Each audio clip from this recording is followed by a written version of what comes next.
Hello. Hi. Just lowering that a little bit. I don't know how loud that was for you guys. I am. Hope you guys are ready for today's video. There's a lot of stuff on here that's a little off. I'm just micro adjusting before I moving on over here. Oh, I should probably don't dox me. Take off my jewelry. I wear jewelry all the time, actually. And they're pretty. No, I wouldn't say they're distinct pieces, but music is probably a little loud, huh?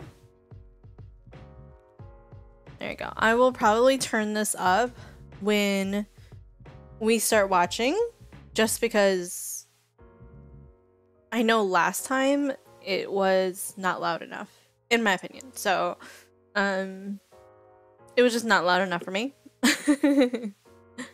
Hopefully I'm not too loud today either. It looks like I'm peaking a little bit. All right, that should be good. That should be good. How are you guys? Welcome. If you're watching on YouTube or anything like that, welcome. Or welcome back, I should say, to Crimes in Crafting or Crafts. I can't like decide. Hi Shadow, welcome. I'm glad you're able to like tune into one. And I don't have an emote only on. Isn't that great? Okay, good. So today we're gonna continue our diamond painting, and we're gonna listen to a story. We're gonna listen to 2 Rotten Mango videos. They're both kind of interesting. I really like them. I know, I've given you so much power. You got all the comments to come out now. But they are pretty long. All of them are either an hour to close to an hour. The first one being 52 minutes and the second one being about an hour or so. So we're gonna get started soon. But first, the ceremonial lighting of the candle.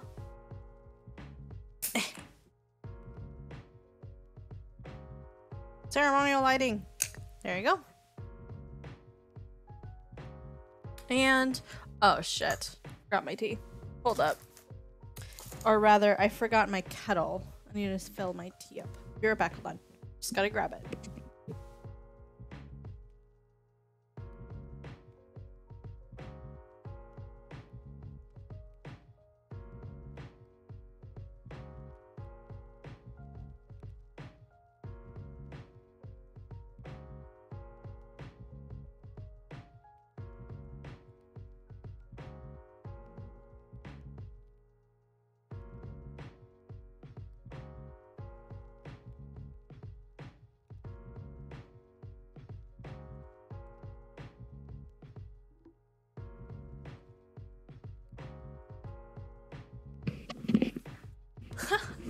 I just realized I put the whole package on top of the desk as if I can't just accidentally dox myself. Okay, cool.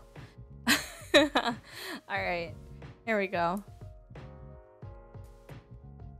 So today's tea is no longer Calypso green, but it is a green tea. It's called Enhui Emerald Seed. It's mainly sort of very earthy notes, very green notes. It is a green tea like the other one though, and it's nice. It will have to be on a 3-minute timer as the other one was before. So let me put it on.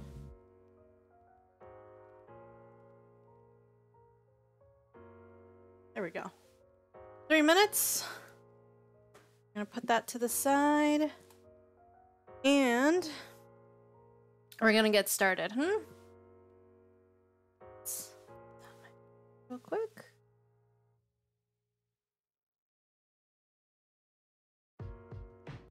All right. We're going to switch over to Rotten Mango. Here we go. Bada bing, bada boom.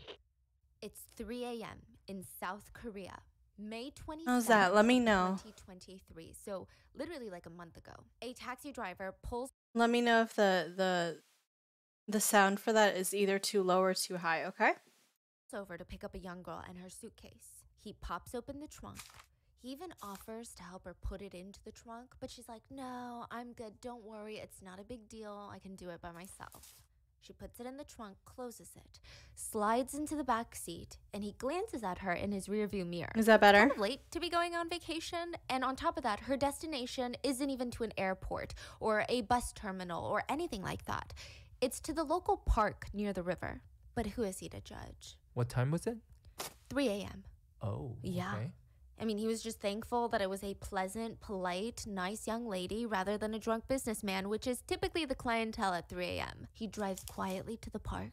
She directs him where to stop the car, and she pays him. She slides out of the back seat and hauls her own suitcase out of the back of the trunk. Again, it looked really heavy, really, really heavy. She said, "No, don't worry about it, sir. I can do it myself."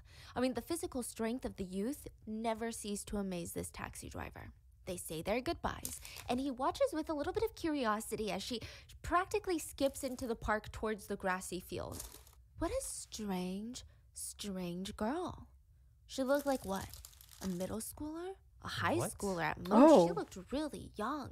I mean, I what was is she even thinking, doing alone at Like this hour? college, but no. And where's she going with the suitcase in the park?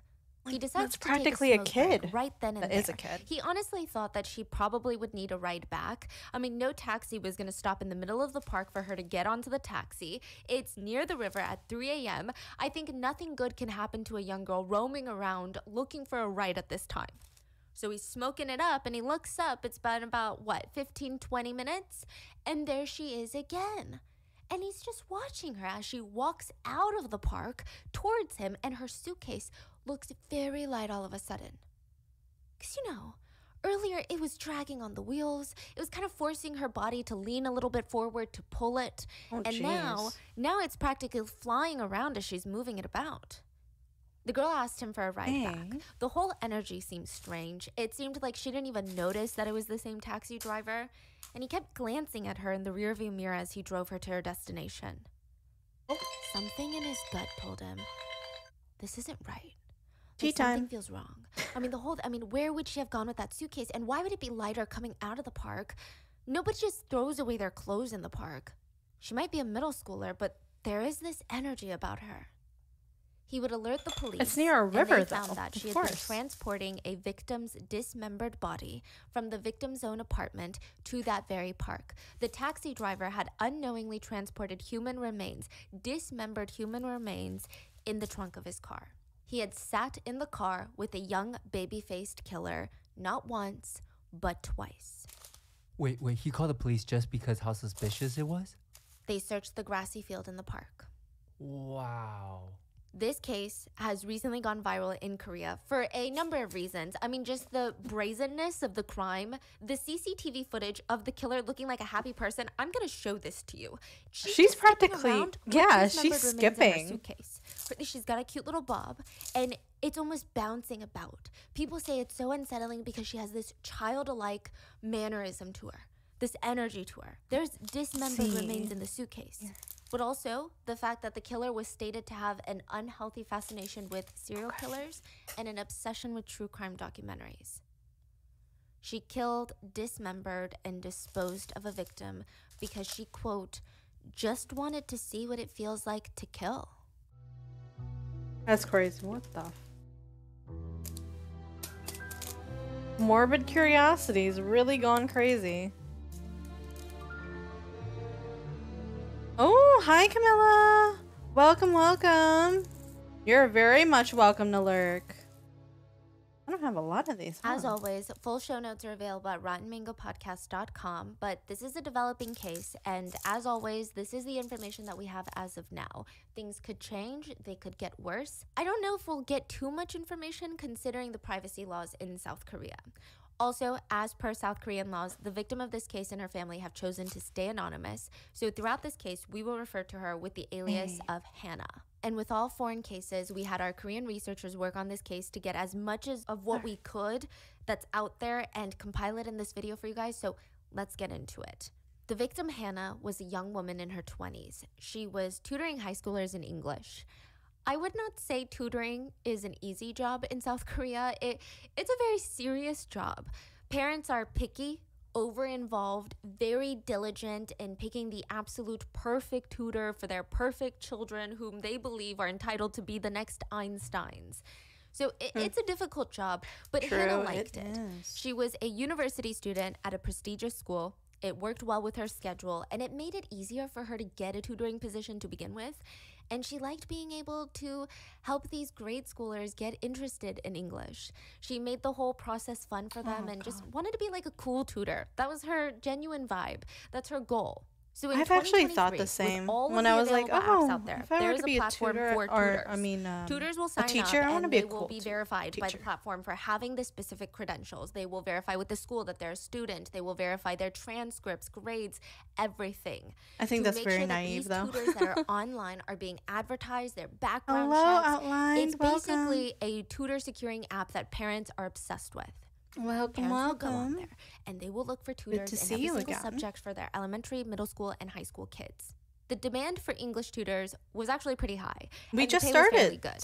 so Hannah had a lot of come parents listen in if you'd messaging her, like. inquiring about her services, including It's the about mom of a a middle school student. a middle was, school this mom killer. was very adamant about hiring Hannah. pretty Originally, Hannah crazy. declined this mother's offer because her house was so far away from Hannah's. I mean, she naturally wanted something closer because why commute if you don't have to?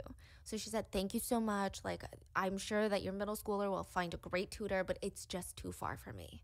This mom really seemed to like Hannah, though. She even offered to send her daughter to Hannah's house, drop her off for these English sessions. Hannah kind of felt bad. I mean, the mom seemed really desperate for her daughter to have an English tutor. Maybe she had an exam coming up. Maybe she was the only tutor that seemed to fit the mom's profile. It was strange, but she found it hard to say no. Besides, she really did like tutoring. She really did like helping students. May 26th of 2023. Yeah, Friday, she wanted to right know around dinner time, so how right it around felt 6 to kill p.m., someone. Hannah slowly gets her house ready because this is the first day that this student is going to come over and they're going to tutor in English together. So she's cleaning up, wiping the table down, and she hears a knock on the door. She peers through the little camera and she sees a preteen student, a middle schooler. Kind of short bob haircut that's curled outwards like how middle schoolers do it. It kind of stopped at her chin. Her glasses would make her cheeks look even rounder. And in many situations, I think most people would look at this face and think, oh, like what a cute middle schooler. She's got like, cute little cheeks. And she's standing there wearing her school uniform. So Hannah opens the door and she's ready to start tutoring. There would have been no way for Hannah to have known that this little middle schooler that she had just let into her home was not actually a middle schooler. Jung Yoo-jung was her name. She was not a middle schooler. Yoo-jung was not 12 or 13 or even 14 or 15 years old. She's not a middle Rather, schooler. 23 years old. She could have She's potentially 23. been What the older fuck? than Hannah. We don't know the victim's She's so cute precise though. age. She looks so young. The middle school uniform that she was Damn wearing fucking was Asian purchased at a jeans, guys. thrift store. And underneath it, she was hiding a knife. Within minutes of entering, Yoo-jung established that Hannah lived alone. Done. She pulled out Done her with knife and that. viciously stabbed Hannah. She repeatedly stabbed Hannah in the neck, only on like a particular spot / side. Okay. That's what a lot of the reports said, which would later indicate to a lot of psychiatrists that she had researched where to stab. She knew what she was doing. She also stabbed the same area on the neck over 20 times. Once the But why her, 23-year-old though? pretending to be a middle schooler finished killing the victim, she relished in the satisfaction of a job well done. She would spend the greater part of the evening at Hannah's apartment, possibly pretending as if this was her own apartment, even changing into the jacket that Hannah wore. She took a jacket out of Hannah's closet and wore it the rest of the night. The jacket that you see on CCTV camera is Hannah's jacket.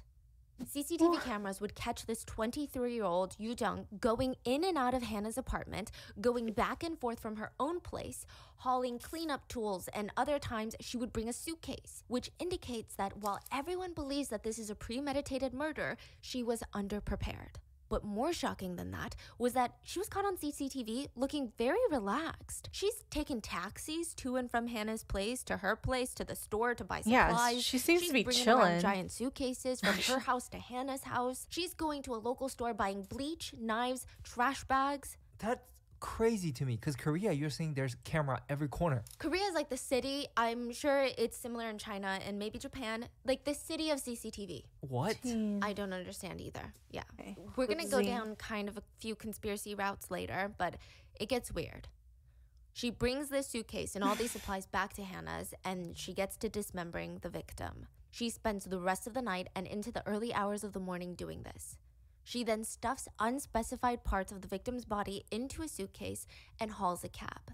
And again, just seeing her with that suitcase out in the streets, just the way that she's walking is so nonchalant. She's almost practically skipping. People say she almost has this childlike demeanor, meaning that if we were to bump into her in the street, we would probably think, She's like oh my God, I just Pyro bumped into from like a little high Glenn. schooler. Oopsie, sorry. Like, oh, she looks cute and innocent.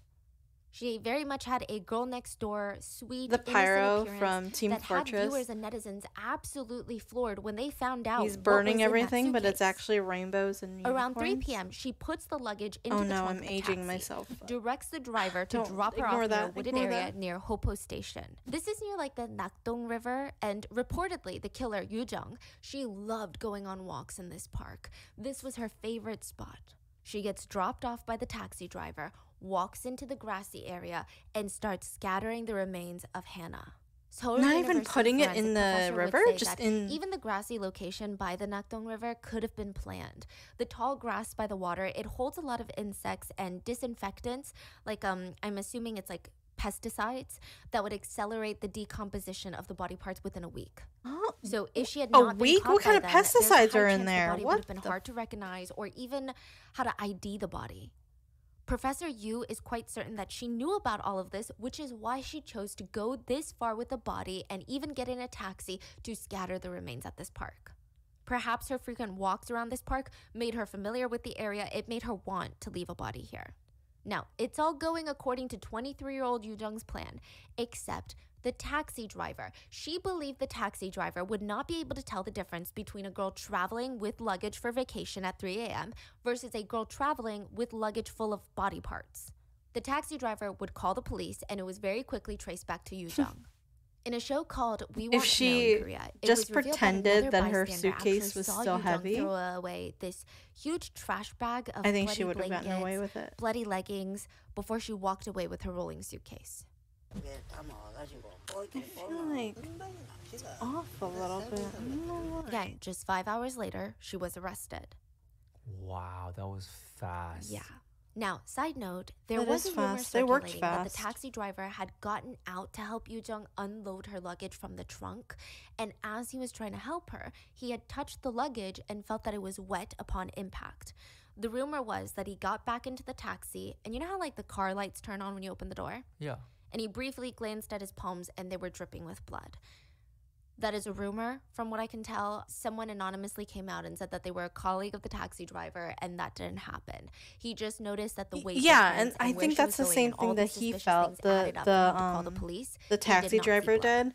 He did Shadow, not feel I blood. felt like he was just like, know, that's like, a little for him to call sus. the Like police, having he a must heavy luggage have bag, some okay, kind of- fine, Like right? that gut But coming feeling back that and you're it's like, completely I like, know he's I'm like, not okay, gonna be able that's to sleep at night. extra And it must have been sketch. so strong. And that must be really, really Yes. bad. I wonder if he's actually thinking, Let's oh try my this God, tea. is this a body? Yes, I did see a lot of netizens say the fact that it's speculated it was a male taxi driver. The fact that a male taxi driver that has probably seen so much in South Korea, so many bizarre things at 3 a.m., 4 p.m., 5 a.m., you know, any time of the day.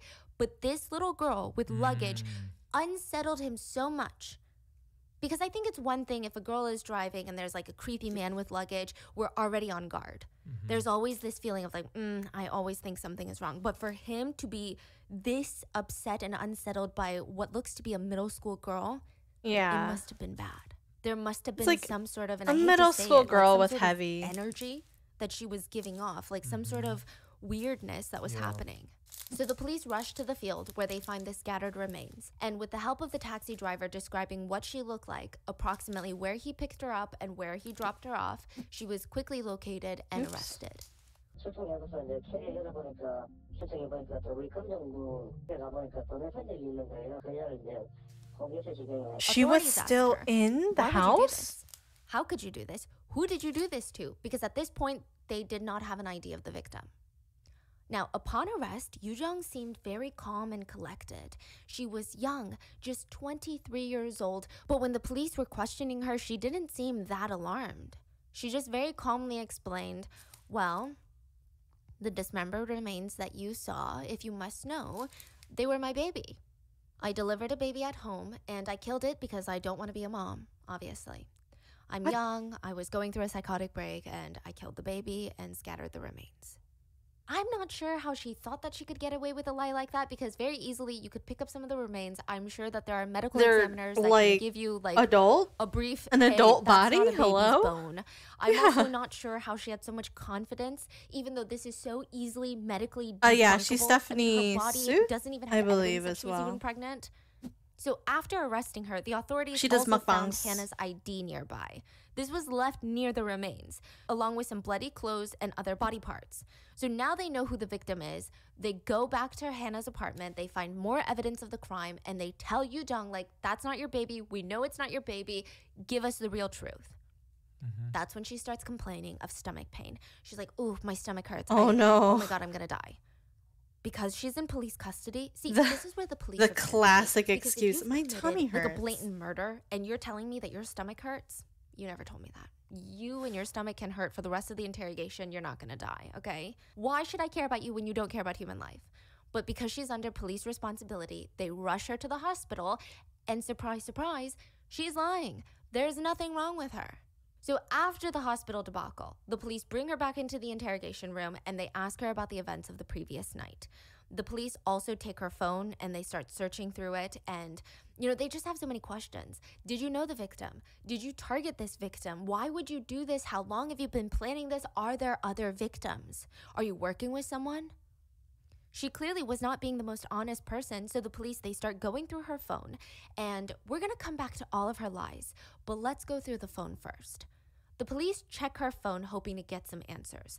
They found a colorful search history where she had searched online for tips on how to hide a corpse. She also had watched a ton of true crime documentaries, allegedly feeding off on, it said that she just really wanted to know what it felt like to kill. Yeah, we're gonna get back to it. But something the police rarely see, I was that her know, phone was like, your search history on its own. just like everything. Not like she had wiped her phone and deleted everything, but digital forensics revealed that Chung Yoo-jung, her phone, she was not in contact with a single person. She had no contacts in her cell phone, which I know some people don't save contacts, but she had no messages, no calls coming in or out, none, nothing, no friends, no family, no social media interactions. No one was contacting her. In this day and age of 2023, how nearly impossible is that? She was truly almost like a ghost. Chung Yoo-jung was born in especially with like 1999. social media Very young. and stuff like that. It's like so like a lot of easy people to was born into a kinda, pretty like, volatile make house. friends. Her parents were always So- busy working. They were too busy to take care of her. She was sent off to live with her grandfather, and he was the exclusive sole guardian throughout her entire childhood, which I think is interesting. So in a lot of okay. cultures, and Korean culture as well, it's common for grandparents to move in and raise the grandchildren while the parents are busy working. But her grandfather was listed as her sole guardian. So, I mean, that to me indicates whether her parents were divorced or they were not present at all in her life. If it was to the extent of negligence or abandonment, I'm not sure. But the fact that her grandfather was listed as her sole guardian, I think something must have happened with her parents. I'm sure it probably impacted her in some way to not have her parents Yeah, around, maybe to an not having this orphan. loving dynamic that a lot of kids have.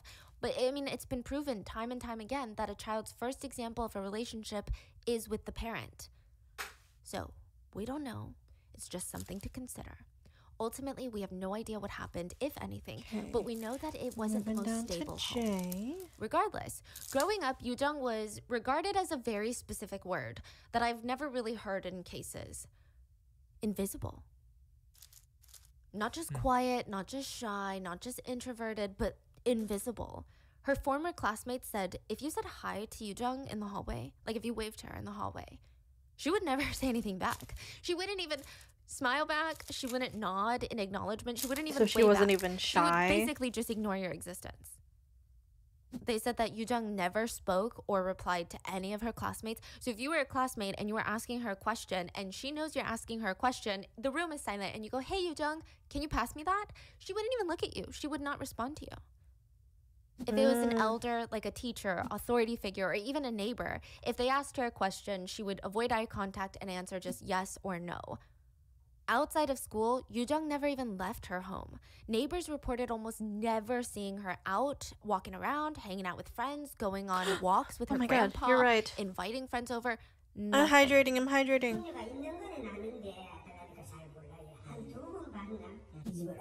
Thank you. I feel very threatened.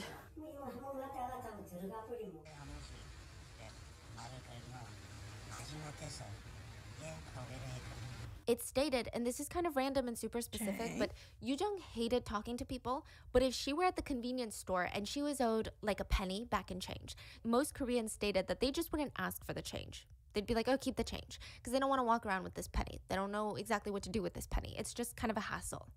Yoo-jung, the person who hates talking, would ask for that penny back no matter what. That was like the one time she was very vocal. She was like, give me my penny back. Which is fine, she's entitled to it, but people just thought it was kind of interesting to note. That like the only Contrary to time a she lot of decides to speculation, talk former is classmates over also stated money. Yoo-jung was absolutely Wondering. never bullied. So as far as we know, nobody picked on her. Nobody forced her to retreat into her shell and go unnoticed.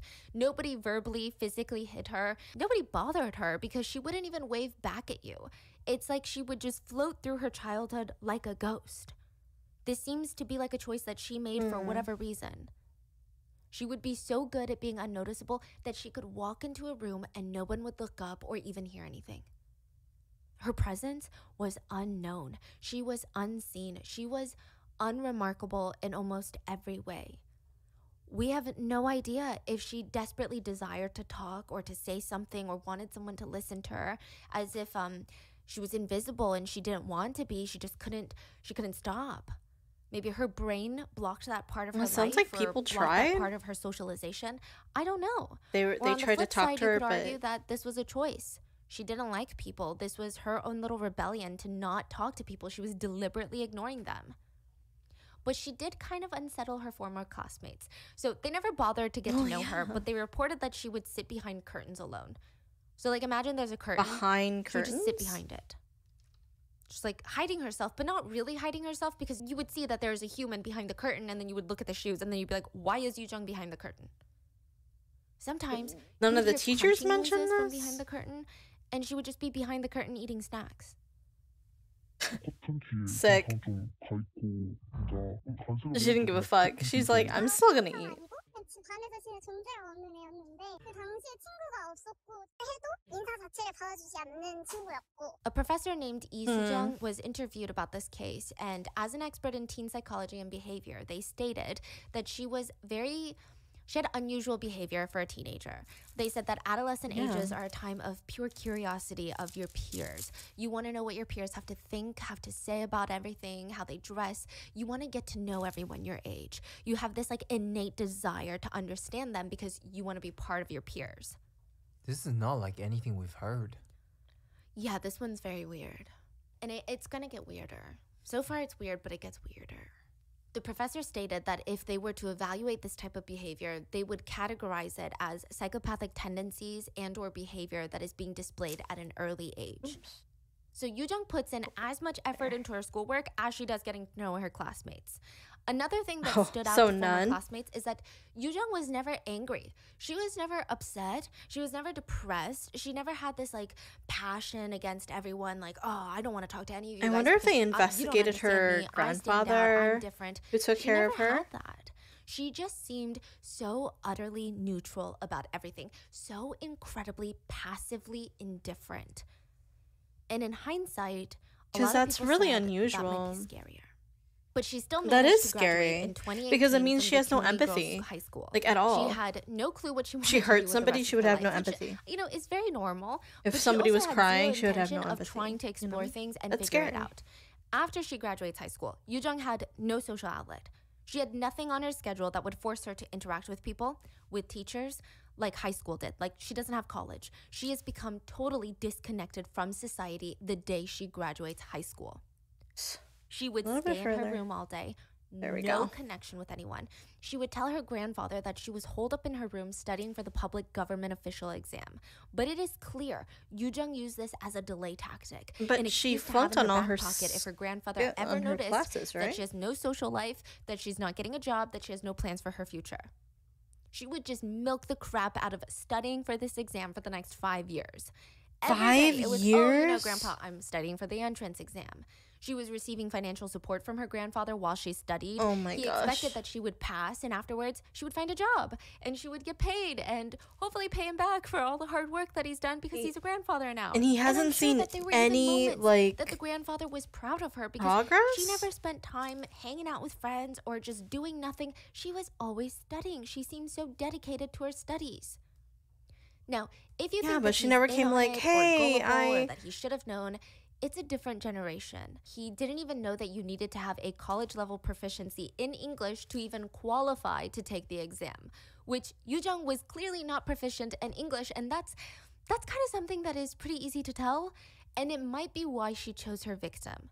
Now, we're going to circle back to that. She chose her because she's an English Yoo-jung tutor? applied multiple times for a job as a golf caddy. She submitted her resume and wrote, "After leaving high school, I started preparing for the college entrance exam. I enjoy being active and meeting other people, and I really want to try this role. Thank you." But once she got a call for an interview, she did not say a single word. What? Even when the interviewer asked her standard interview questions, it was silence on the other line. Silence. She refused to talk. The recruiter was so confused because she's like, you applied for the job. Why won't you talk? Because you applied for the job. Yeah. It didn't look good in the recruiter's eyes, and of course, she didn't get the job. But when she found out that she was rejected from the position, she went as far as to call them back and curse them out for their decision. She kept demanding to know why. Why was I rejected? And they didn't really want to tell her because, well, you were strange. You didn't respond to any of the questions. We thought you were a little weird. They didn't want to say that. So they just said, oh, well, we're looking for an English speaker and you're not proficient in English. It is speculated that Yoo-jung started developing a hatred for those who were good at English. And maybe this is why she ended up online searching for English tutors to murder. That's an interesting... Her victim, Hannah, was a young, successful, accomplished university student at a prestigious school who was also an English tutor.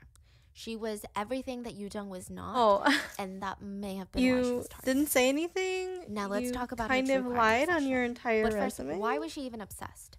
Because of the lack of any contact on Yoo-jung's phone after she was taken in by the police, the word hikikomori has been coming up in discussions about her case. And quick disclaimer, I don't think that Yoo-jung was, but there is a connection. We've talked about this previously on the Japanese serial killer cases that we've covered, but since that's been like over a year, she's more like a refresh. In Japanese culture, there is a phenomenon right now where adolescents and young adults for a have very become long time, actually, very reclusive. Usually after graduating high school and into their adult lives, they will live in basically voluntary solitary confinement, usually in their parents' home. Some of them will go years without even talking or running into their own family members that they live with in the same apartment. Not massive White House with a west wing and an east wing. I'm talking a 3-bedroom apartment. Many of them stated they will coordinate their comings and goings out of their room to not run into a single human being. Sometimes these people will also go decades without seeing anyone outside of their immediate family members.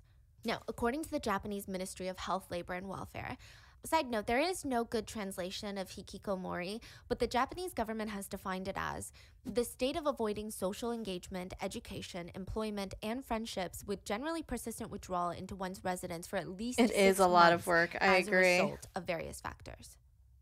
So while a it's lot pretty of difficult work to get just to exact avoid numbers, people. Estimates say that there are at least over 1 million hikikomori in Japan alone, probably close to 1 million in South Korea, and potentially millions in China. And it's become such a problem for Japan and really I'm wondering if else, that's a population the Japanese issue, government even like, released a guide for the hikikomori on what to do in the event that their parent passes away. Oh, for them. Yeah. Because there was a case where a hikikomori, his mom had passed away in the house, and he did not report her body or do anything. That's So I was looking through a crazy Reddit because he forum was to just understand so the mindset afraid of of the talking to community, and I don't think that Yujung is one of them. And I want to clarify that hikikomori are not dangerous people. Yujung is not one of them. I mean, she could go out. She liked to take her little walks in the park. The only same consistency that they have is that they had no social interactions with people.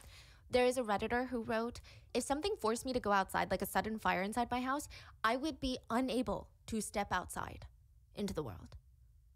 Another Redditor said, see, it sneaks up on you. You think it's okay for a month, and then you do it for 6 months, and you think it's not that bad. Then you do it for a year, and then 2 years, and then you realize that all of your peers are light years ahead of you economically, socially, mentally. You feel like there's no way you can even try to catch up now. So what's the point? It's been known to psychologists that the more one doesn't socialize, the less they know how. It's something that you can technically forget. It's like talking. It is a skill. It is a skill. Or like and it's this languages. Of not I'm so bad at forgetting languages. And repeat and repeat. If I don't it's like happening in Japan, China, South Korea, the United States. use it enough. Some behavioral scientists have credited this retreat from society to the overwhelming pressure of succeeding in Asia's work culture after high school. So in China, some people actually attribute it also to the fact that the population has profoundly more men than women, saying that this puts so much pressure on men looking for partners, whereas women can be a lot more selective. So these men decide, I don't even want to partake in this game that society plays. I want to completely withdraw. So why is this happening all of a sudden in this day and age? Because of technology. So back then, there were hikikomori in Japan, and most of them would read manga, they would watch like DVDs and stuff. But now with the internet, people feel like they really don't have to go outside.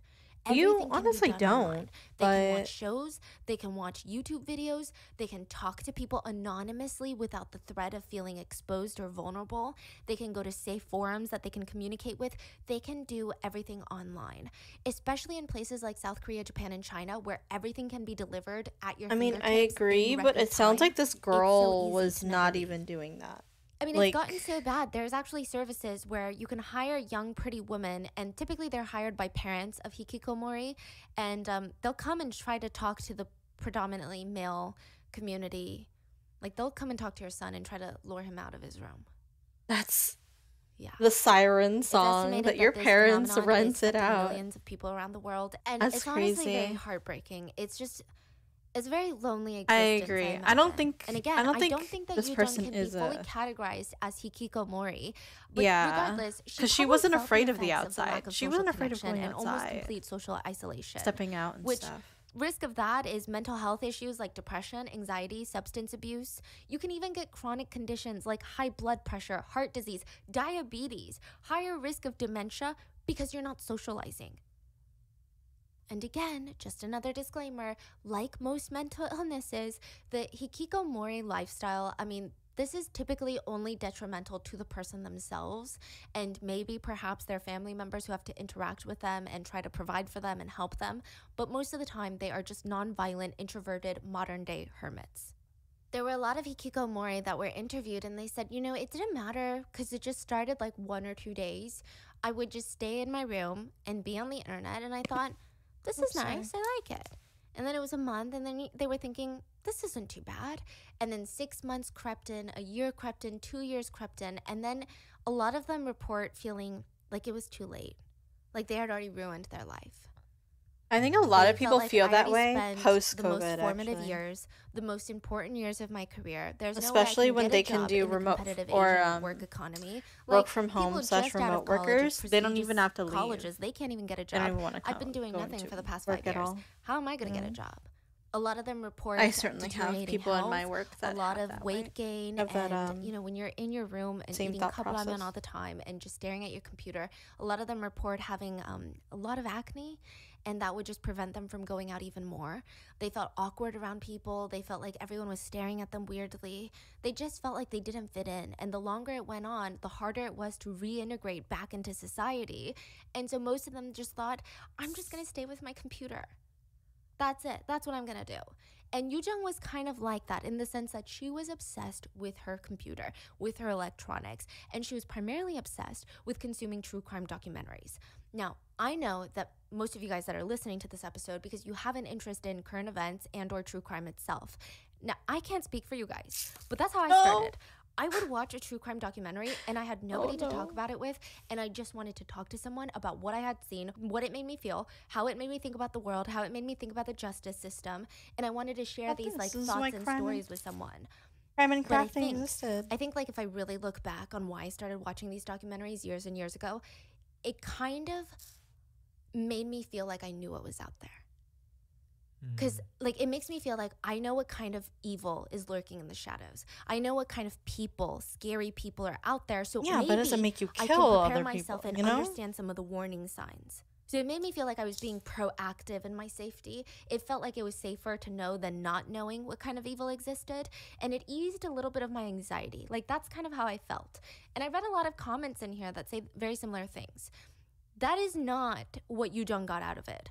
Yeah, that is not what she got out of it. She fixated on the killers She was like, of each "Ooh." documentary, and she asked herself, I wonder how they feel. I wonder how it felt for them to kill. That's the only time she And actually unlike most showed of us, empathy. She did not have a healthy human level of curiosity where we have other interests in life.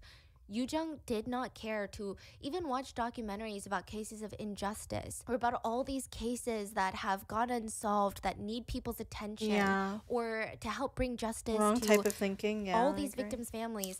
She literally watched these documentaries for inspiration. How do we know this though? So they found a bunch of true crime in her phone records, like shows, like digital footprint, and that is what a lot of psychiatrists believe. And she said that she wanted to feel what it felt like to kill. That's She said another thing. herself? There is a That's crazy. conspiracy that she actually didn't kill because she was obsessed with true crime. Yeah. So I think this is where the whole Yeah, video I games think that argument she kinda wasn't comes in. I don't think that there's a single thing in this world, especially a piece obsessed. of media like a documentary, video game, or a movie, nothing could make me kill someone. And I'm sure that the same goes for all of you. Psychiatrists have actually come out and said, we don't know for sure if this is her motive. So as of right now, she's being labeled as someone who is so obsessed with true crime that she killed someone just to feel how it feels to kill. I actually think that, sorry to pause it, but I actually think that she wasn't obsessed with true crime. I think that she was just, she was using true crime, like podcasts and stuff, as a way to get ideas on how to do, like, commit a murder. Because you could get more ideas, right? You could be like, oh, a pond, like down a river, or oh, this decomposes a body well. Oh, you know, like all of this information is actually shown through true crime. Similarly, I think other serial killers have done the same, where before they did their crime, they looked up other mass killings, mass shootings like Columbine or whatever it is, or you know, Jeffrey Dahmer, to be inspired. And I think this is the same concept.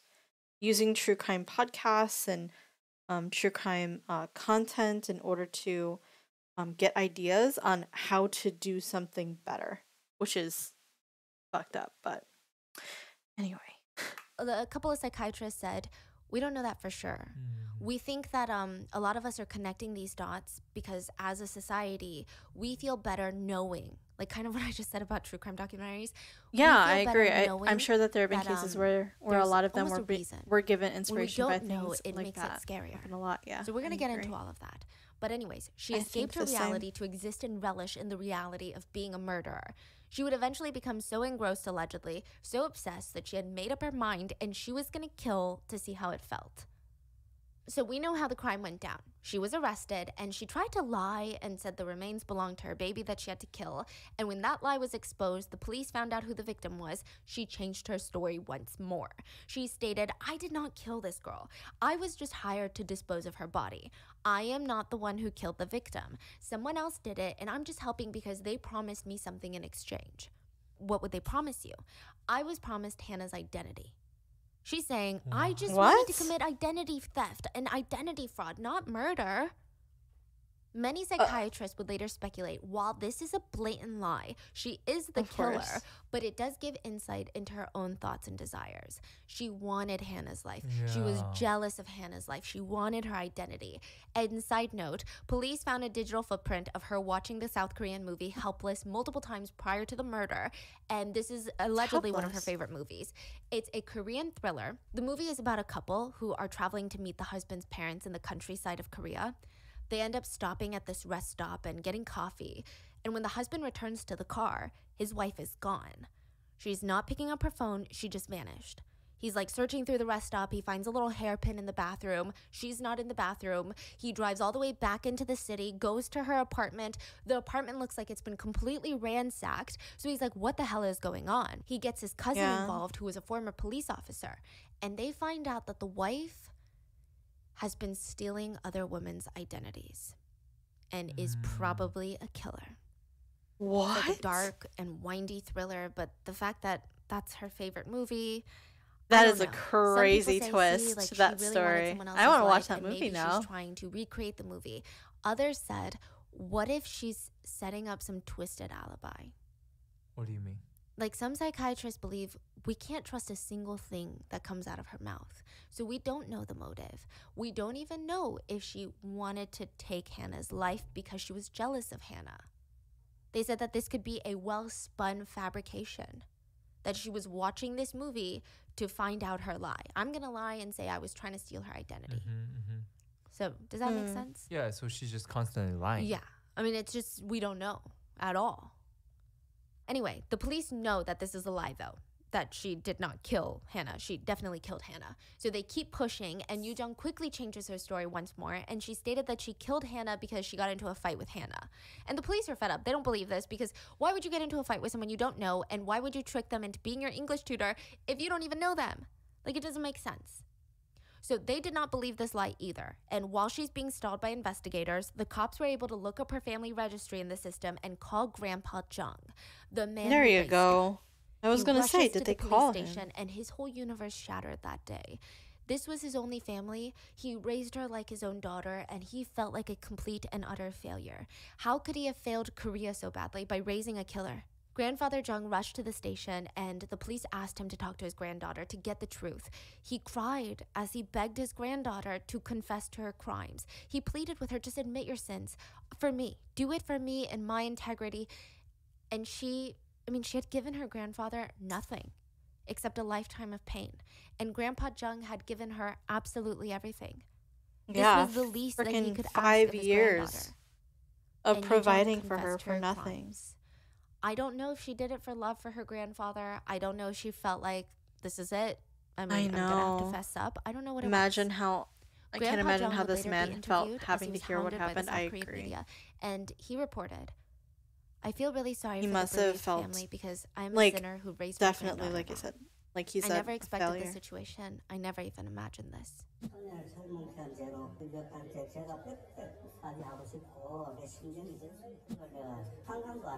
When Grandpa Jung's neighbors were also interviewed after the fact, one of them reported, the girl was calm, quiet, and kind of. Kind? But the grandpa was a really nice person.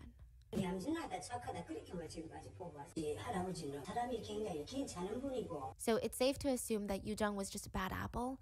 Grandpa Jung was potentially just another one of her victims.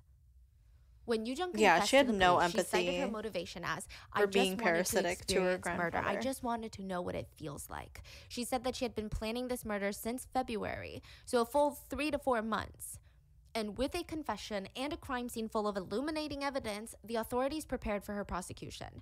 She was officially charged with murder, damaging of a body, dismemberment, and a third charge of body abandonment, scattering of the remains. On June 2nd, around 9 a.m., before appearing before the prosecution, she said 2 short sentences as the media questioned her for her crimes. She said, and I quote, I was out of my mind. Like I didn't have my right mind. I'm sorry for the victim's family. 혹시 피해자를 왜 살해하셨습니까? 피해 여성을 범행 대상으로 특정한 이유가 뭔가요? 피해자와 유가족들에게 정말 죄송합니다. 살인 충동을 혹시 언제부터 느끼신 걸까요? 피해자는 유가족께 할 말 없습니까? 피해자 유가족분들에게 진심으로 죄송합니다. 살해 후에 여러 차례 집을 오가셨는데 혹시 이유가 있었을까요? 실종 사건으로 위장하려고 했습니다. 제정신이 아니었던 것 같습니다. 죄송합니다. 혹시 범행 전에도 좀 이런 식으로 범행 대상을 물색하신 적 있었을까요? 범행 수법은 어디에서 배웠습니까? I can't imagine that, like, 오랫동안 구직 활동하셨다고 했는데 그 앱도 오랫동안 이용하신 건가요? as somebody who hates talking to people, them like hounding her is probably nightmarish for her right now. 할 말이 없습니다. 죄송합니다. Oh, she said, I'm sorry. 성실히 조사에 임하겠습니다. Oh, 네, with 이상입니다. police.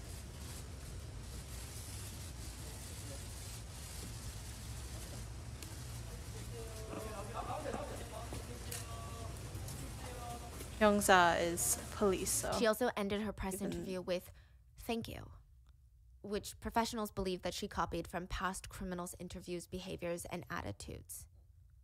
yeah. Yeah. So a Why? lot of like She killers. acted weird? Yeah, like a lot of killers in documentaries, they'll give press conferences and like end it with a thank you in Korea. And I guess the way she said it didn't feel natural. Kind of felt like mocking behavior. Or Not like mocking, acting? but copied behavior. Yeah. 조사에 임하겠습니다. 네, 이상입니다.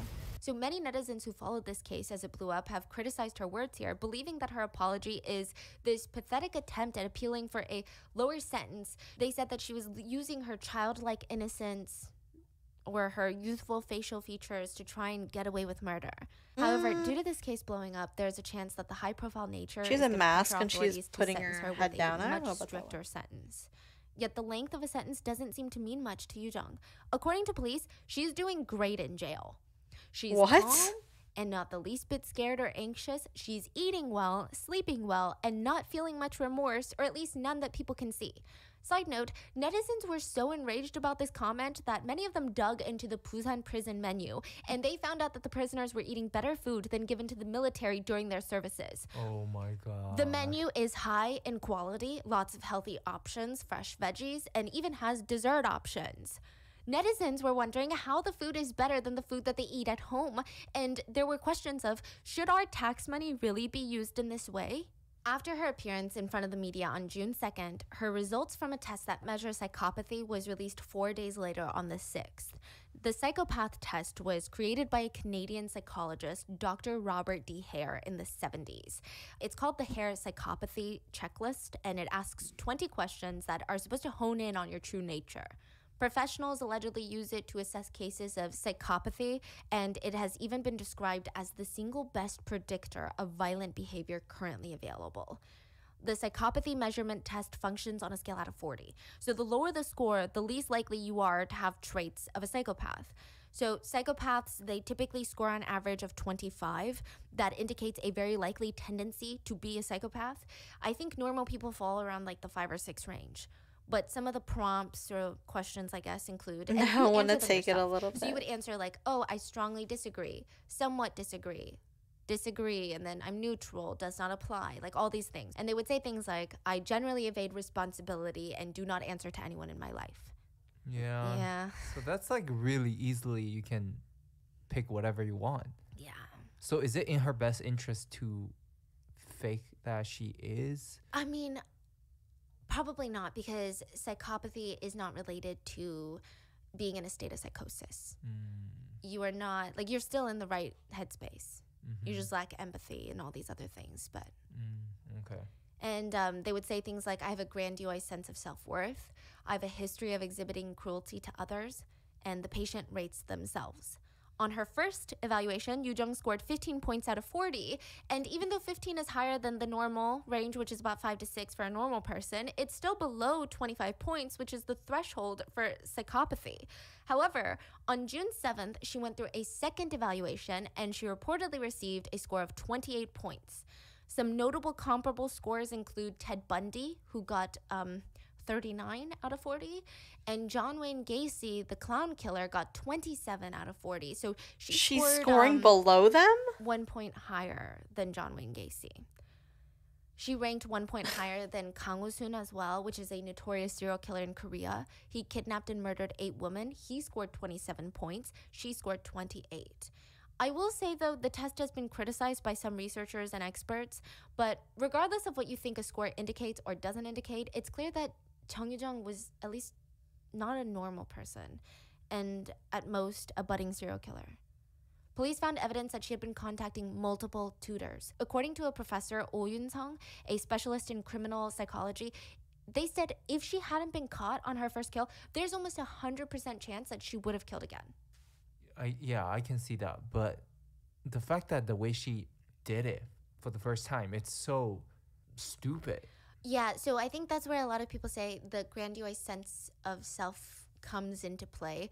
A lot of these psychopaths sometimes overestimate their intelligence and ability to accomplish things. Is the speculation? Yeah, maybe 'Cause she did seem pretty confident in that CCTV they expect video. like people It to just- like yeah, it doesn't make sense. believe them or Now, another are criminal able to psychology manipulate professor people chimed in to state that they believe easily. Chung Yoo-jung is a pathological liar. The professor even goes as far to speculate that everything Chung Yoo-jung has stated so far, her obsession with true crime, her wanting to feel like what it's like to kill someone, all of that is a lie. All except for the fact that she killed Hannah. That is the only thing that they think we should take as fact. Nothing else should be considered. The professor claims we might not even know how meticulously she's been planning or how far in advance or even what her final goal was. Another criminal we don't know psychologist that states because it's way too early to determine why she even killed. They said that we as a Like, society come are on. quick to believe her reasonings, not because we are gullible, but because otherwise the message would be that no taking one a is safe from heavy such a random suitcase type of into murder a and into a monster. park And river that is more park terrifying. at Now, 3 side a.m. note, on and then June coming 8th, back the with Busan an police empty gave an one. award to the taxi driver who reported the crime to the police. However, the taxi driver refused to take the prize and he actually quit his job. According to colleagues, media has been looking for this taxi driver, like hounding this man down. People around him said that he's terrified. Has so much trauma from this encounter. He had driven this young woman with dismembered body parts in the trunk of his taxi at 3 a.m. The taxi driver is doing everything that he can to remain out of the public eye. He has not given any public interviews. Taxi driver's And like, some I'm fucking theorize, out of here. Because South I Korea is don't wanna do notorious this for letting anymore." people out. He does not want his name out there because he was that terrified of Chung Yoo-jung that if she is released, he believes that she will track him down and kill him. Yeah. Is the speculation. The driver's like, Now, I'm as for out the of here. tutoring app that Hannah had been utilizing to No more find Lyft, clientele, no more a lot of Uber. tutors have Goodbye. deleted their profiles because of how easily accessible the tutor's personal information is. Absolutely. The original absolutely purpose of this app Wouldn't want is it. to assure that the parents have tutors that are actually credible, that are going to the schools that they say they are, that are getting the grades that they say they are. The tutoring app, though, they don't background check or verify anything about the parents, just the tutors. And they responded to these concerns and said, yes, okay, yeah, we get it, but because we cannot verify parents of the students in the app, it's, what can we do? So they've done like little to solve this problem and protect the tutors. And this type of crime is not unheard of in Korea. In 2022 December, one man faked his identity as a high school student and lured a female university student/tutor to his house in an attempt to essay her. Reportedly in 2021, one man also faked his identity, kidnapped a university student that was a tutor using a similar app, keeping her hostage for up to a month and subjecting her to many essays. What? Heck? So this is the case as of right now. I am sure that there will be more developments, but Yeah, they need better I don't screening know. on that. What That's are your thoughts wild. on this case? I do think, and I'm obviously biased because I'm someone who is deep in this true crime world, but I think it's like the argument of video games. I don't think that there is any piece of media that can get someone to kill. Yeah. And I think the way she went about it and just her callous nature in that CCTV footage, it's just very unsettling to know that she had just killed and dismembered someone. Down are to your video thoughts? games. They Let me cause know in the violence. comments, and I will see you guys Clearly. on Sunday for the main episode. Please be safe. Bye. Hey, so that was Rotten Mango. Her stuff is a little long. I'm planning to do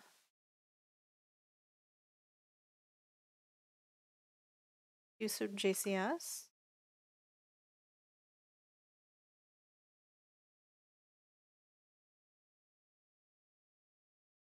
Oh, have you seen this one? The guy who spent his dad's money on the Hello Kitty murders. I never heard of that. The Hello Kitty murders. Hmm. I'll probably look that up later. Have you heard about the guy who spent 200 and $275,000 of his dad's money on his virtual girlfriend? This one's a fun one.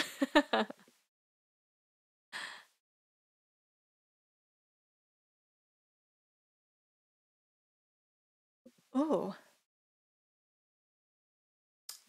It's actually kind of sad, but we'll listen to this one. It's literally the same amount of time, so. In mid-2018, 29-year-old Grant It's was good, though. unemployed, living rent-free in his parents' guest house in the rural village of Chuliota, Florida. He had not once lived on his own and had recently been kicked out of an anesthesiology school for lack of attendance and also fired from a job as a nurse for stealing medication. It was around that time when he decided to experiment with the relatively new realm of online cam sites. These platforms differ from regular porn sites in that they are interactive. Instead of watching a pre-recorded video, users can solicit live performances from models in exchange for money. This allows individuals to watch whatever acts they want, but at a price. Using his brother's credit card, he browsed through multiple cam models, spending an average of 20 minutes on each one. Yet it was on the 5th of June when forensics discovered he came in contact with a performer who went by the stage name of Sylvie. And over the following 6 months, Grant would spend over $200,000 of his family's money on this one model. The entirety of his father's life savings that he had saved up from working as a pharmacist for over 30 years was gone. He had spent $60,000 from his brother's credit card. That sounds terrible. And had also taken a $65,000 loan out on the house. When his family found out, instead of calling the police, Grant was sent to a behavioral rehabilitation facility for online porn addiction. Imagine your family loving you so much after spending your father's entire life savings. When Grant got back from rehab on January 4th, his Like, father presented imagine him with a 2-page list of rules he was required just to follow being if he wanted put to into a continue mental living at home. One of the conditions was like that a he mental cease hospital. all communication with Sylvia immediately, but it took just 3 weeks for the family to discover that he had broken the contract and re-established contact with the model via Twitter. On January 24th, when Chad Amato got home from work, he reportedly confronted Grant over his disregard, and the two of them got into a heated argument which almost turned into a physical altercation. Grant was then kicked out of the house, and for the first time in his life, he was on his own. Shortly before 9 a.m. the next morning, police received a call from Cody Amato's girlfriend, alerting them that he had failed to show up to work that morning and hadn't responded to multiple phone calls. They arrived at the residence at 9:17 a.m., and once knocks on the front door went unanswered, they were able to gain access with a knife via the back entrance. Chad, Margaret, and Cody Amato were all found lying dead on the floor with gunshot wounds to the head from a 9mm handgun. Grant became the immediate prime suspect, as a witness statement from Cody's girlfriend advised police of the confrontation that had occurred the night before, as well as the collection of bizarre circumstances that had led to that point. He was traced to a hotel in Orlando. You're being cooperative, sir. We appreciate that. Some Seminole County detectives want to talk to you, so we're going to get the handcuffs off of you. Nothing in your pants, correct? It's just a normal routine when we encounter someone that we want to make sure you're safe. Now we know you don't have any weapons. We'll get those restraints off of you. We're confident you've been cooperative, everything's good, so we appreciate that very much. Goes a long ways. He immediately agreed to accompany them to the police station and sit down for an interview. Reports stated that he wasn't made aware of his family's demise, nor was he advised as to what the purpose of the interview was for. Grant himself didn't once inquire, just reportedly sat silent in the back seat of an unmarked police car, staring out the window for the entire journey to the police station. Thank you, sir. Thank you. They're like, you're not a threat. Not at all. You may have killed 3 of your family members. That's okay. That's fine. No handcuffs for you. In fact, here's a lollipop.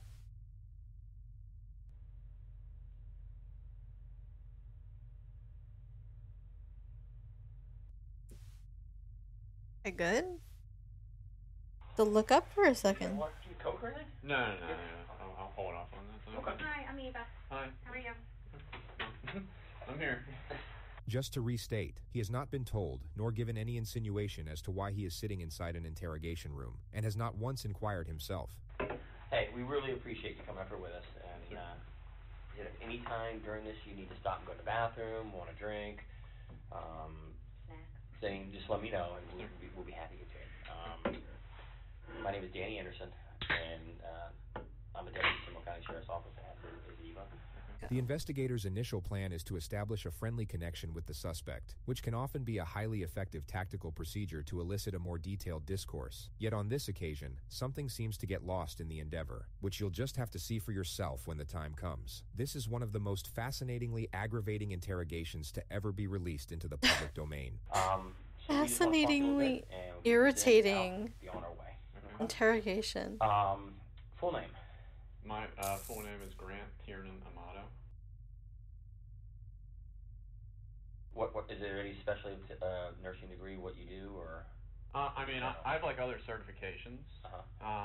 But I mean, with that, like I primarily worked in the hospital for I think 5 or 6 years. Well, I was accused of grand theft of the third degree back in June of 2018. There was no evidence ever presented. All the charges were dropped. I had been applying for jobs for the last couple weeks. I'd gotten like 3 or 4 callbacks, and then I went on a job interview yesterday for a home infusion nurse job. What time was your interview yesterday? It was scheduled for 10. I got there at around 9 in the morning, and then I think we actually had the interview at about 9:45. How'd that go? I mean, it was all good. They didn't have anything. They said that they'd probably be getting back to me by Tuesday or Thursday this coming week. Get you back to work? Yeah, because I mean, it's like it's a crappy world when you don't have any money, you can't do anything. So financially, how's the nursing? What you did? I'm sorry, I just don't know that much. She knows a lot more about nursing. The nursing, how does it pay? How does it pay? I mean, if you work your standard 3 to 6 He didn't tell him about how he stole drugs. I'd say 45 and 55. Oh, actually, he said grand theft, so I guess that works. I made like 55,000. No, that's. Well, I mean, yeah, that still When I counts. was just because I had the whole plan of going to graduate school, so I was just kind of using it as a stepping stone for that time. Just to pay the bills to get you where you gotta. Gotcha. And what you were going for, what does that pay? I mean, the guy just kind of glanced over it, though. He didn't even care. Base like about 150 up to 175. Okay. High school, where'd you go? I went to Timber Creek. How were your grades? High school and the first 2 years of college, I was A, B, C. There you go. I was in honors in the major program for UCF. Girlfriends. I had like my high school sweetheart girlfriend for about 5 years. And then ever since then, no like official girlfriends, no flings or anything like that. Dates here and there. Dates occasionally, but I mean not really. Kind of focused on. So you didn't talk about Sylvie, okay? So then talk about his online girlfriend. What do I like to do? I like to watch anime. What is it? I'm sorry. Oh God, he's an anime lover. I thought you said MMA. No, why did he say that? He's giving us a bad name. It's animated. Oh, this is cringe. It's no. Like cartoons, you could say, but it's Japanese cartoons. It is in Japanese, and then they subtitle it. Yeah. You speak Japanese? I was gonna say, do you understand? I don't. I understand a few words. We actually just went to me, my brother, and one of my friends, or I guess friends from high school. We went to Japan. In fact, how long have you been out of work? I've been out of work for 6 months, since June. How did you pay? That's a lot of money. Yeah, how did you My get brother. to Japan? Oh, Yeah. Your brother just spotted you the entire trip? I fucking wish. But then that was starting to get to like. That's a big deal right now. Yeah. The younger. Says it all. Goddamn anime lovers. How dare they? That I wasn't working as a nurse. I tried to do the whole Twitch streaming thing. What is that? Oh no, he's a streamer. Oh no. With Twitch, it's you got your mic and then you have your face cam, and then No. basically people are just watching you play whatever game you're gonna say that you're playing. Okay. On virtual reality, it was primarily just No, he's ruining Twitch. So it's like a rhythm-based game, like Guitar Hero. Apart from that, we really didn't get into too many other games yet, because we were kind of just focused on Beat Saber. But I think we had downloaded a few other where it's just like you're going through like a world and you can interact with the world or something like that. Close with your brother Cody? Let's talk about Cody. Oh yeah, yeah, yeah. Me and Cody. Who's older, you or him? He is. I'm the youngest one. I'm 29. He's 31. Okay. My oldest brother Jason is 35 or 36 now. Talk about Cody. Cody. You know, we decided to go to nursing school together. We decided to go to the nurse anesthesia school together. A lot of people thought that it was weird. Damn, I wish that were me. We did everything together because we were so close, but yeah, I mean, a lot of people understand the bond of brothers. I mean, yeah, the true bond if you're close with your brother. And I mean, during like this whole time, I mean, kind of like with just a few examples I've given you, he'd take care of everything for me. Always there for you. Yeah. Always there to support you. Always there. Yeah, did everything together, connected at the hip. Ever any issues really with him? No, like I was saying, during this last 6 months, it had been a very trying time. He would like have his moments where he would get. He's well spoken, which is actually kind of scary. He never gets violent, I guess you could say. But like at one point, he got so upset that he like pushed a cabinet and then it like dented into the wall. It reminds me of that one girl. Oh my gosh, what's her name? Casey.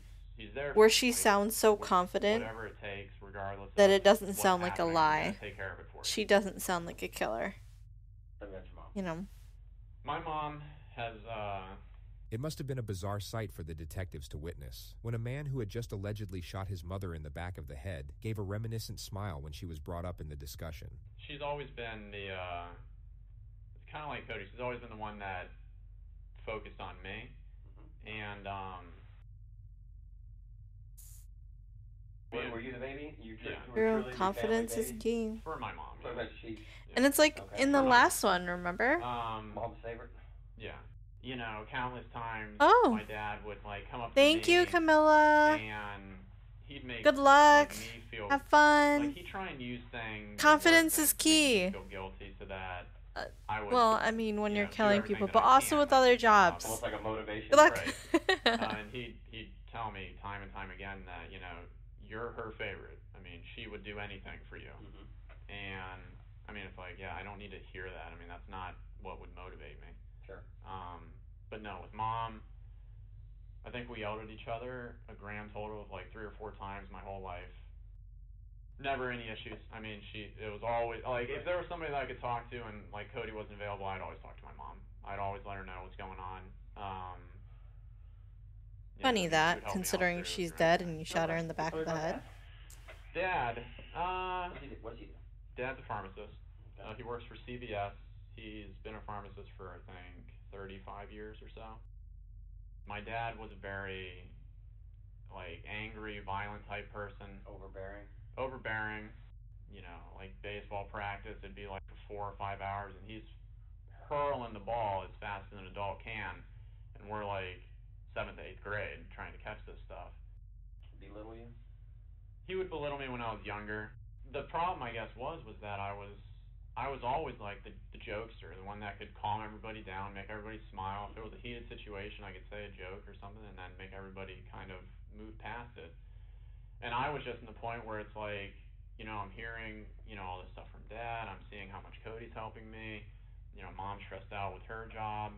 And it's like I'm not doing anything. When's the last time your dad put his hands on you? The last time my dad put his hands on me would be, I'd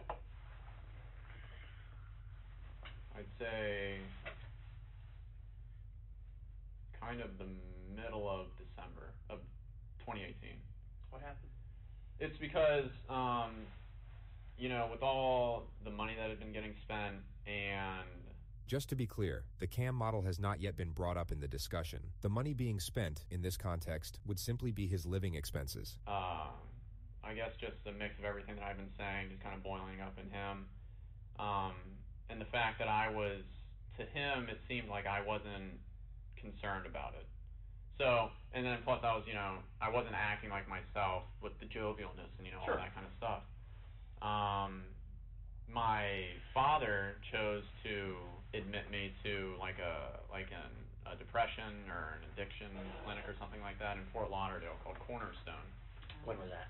That was December 22nd. Okay. Until I think January 4th.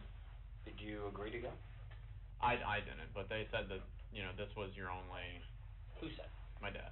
Okay. And that was in Fort Lauderdale? Yes, yeah. Did your mom agree with it? My mom and my brother both agreed, but it was my dad who was like the iron fist, like, this is what's going to happen. Like, you know, he can't... Why did he say you needed to go? What was his reasoning? Because with the way that I was acting, he didn't see that I was doing anything for, like, the positive. You know, and a lot of it just came back to money with him. He would like allow me to spend money that he had, like with his credit card or something like that, but that is a lot more it was like a huge problem than what Okay, so you had one of his credit cards. Yeah. my parents would. My parents would never let me use well, their what I credit was card. That's doing crazy. Is, over the past 4 months or something like that, I've been talking to this woman online. Who's she? Oh, he's finally mentioning her. She's a cam model. A what? A cam model. Do either of you guys know that? Nope. Just like all the videos, Jeff, you have to tell us. A cam model, it's like Gotta let them know about anime. Gotta like let them know about. Girlfriend, I guess you could say. Okay. Like that type of situation. Mm-hmm. So oh no, a lot of the we're money on went top. to her. That's okay. Where's she at? She lives in Bulgaria. Where? Bulgaria. Where's that? Over in Europe. Oh my like god. Outside Germany. This man does not even know where Bulgaria is. It wasn't that serious. Okay. So what would you give her money for? Just for He like doesn't know online. anything outside of the like U.S. And what did she charge? $600 for like 5,000 or something tokens or something like that. So, and then it was 4 hours a night. So I mean that's basically just where all the costs went to, was you pay real money for the tokens, then you use the company's digital currency for that. So you do that, and when did you meet her? I met her. I'm surprised he hasn't lawyered up or anything. Yeah, Said like, hey, I'd like to have a lawyer with me. Still, yeah. I mean, more just on like Twitter, like just through direct messaging. Again, cell phone service doesn't work, so it's like I can't use the chatting like that. How much do you think you spent on this? Because it seems kind of pricey. Yeah, probably close to like $200,000.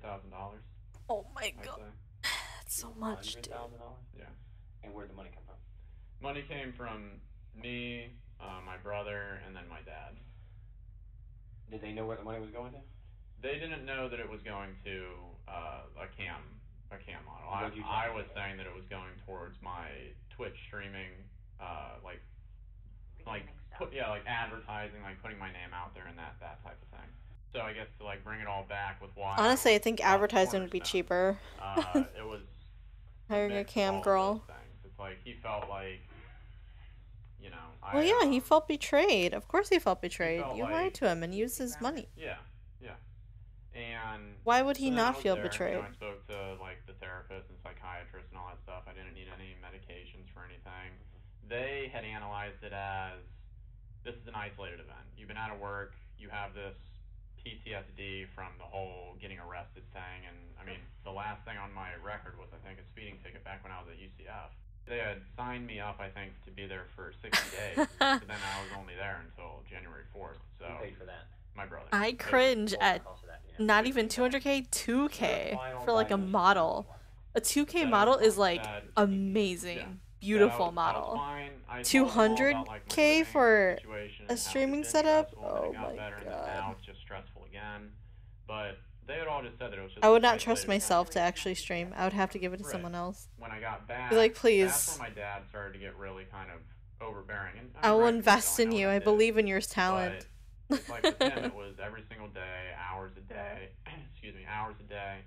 He'd come home from work, and then he would just talk to me just about the same exact thing over and over and over and over and over again.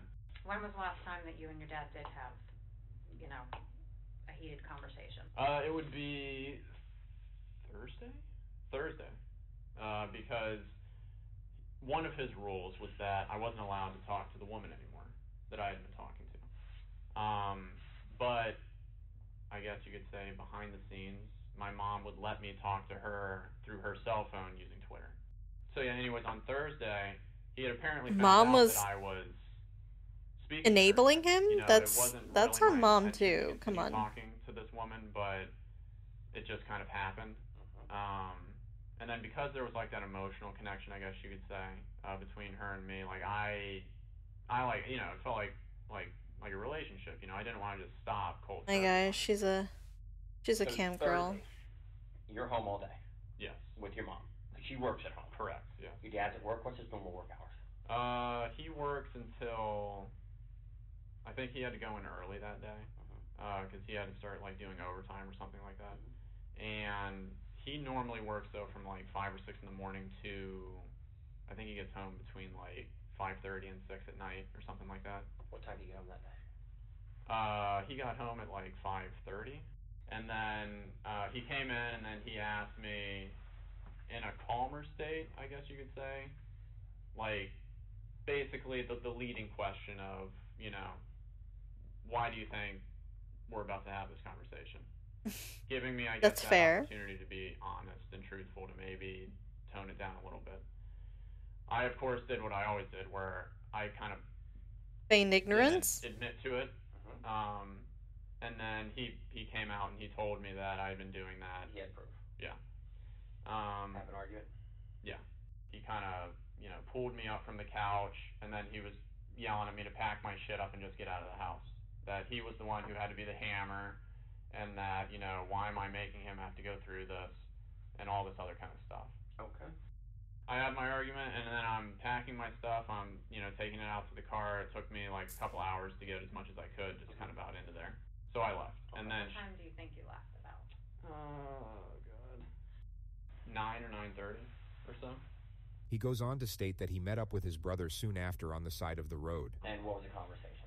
Conversation was basically that he was brought up to speed, you know, and that he would take care of it. He was brought up to speed by what? This is Grant attempting to frame his brother for a double murder-suicide. You will see this quote brought up repeatedly from this point forward. He was brought up to speed on like why I'm out here. Who brought him up to speed? My mom. Oh, so she talked to him. Yeah. He told you that mom had talked to him. Right. Do you think that's why Cody? Oh.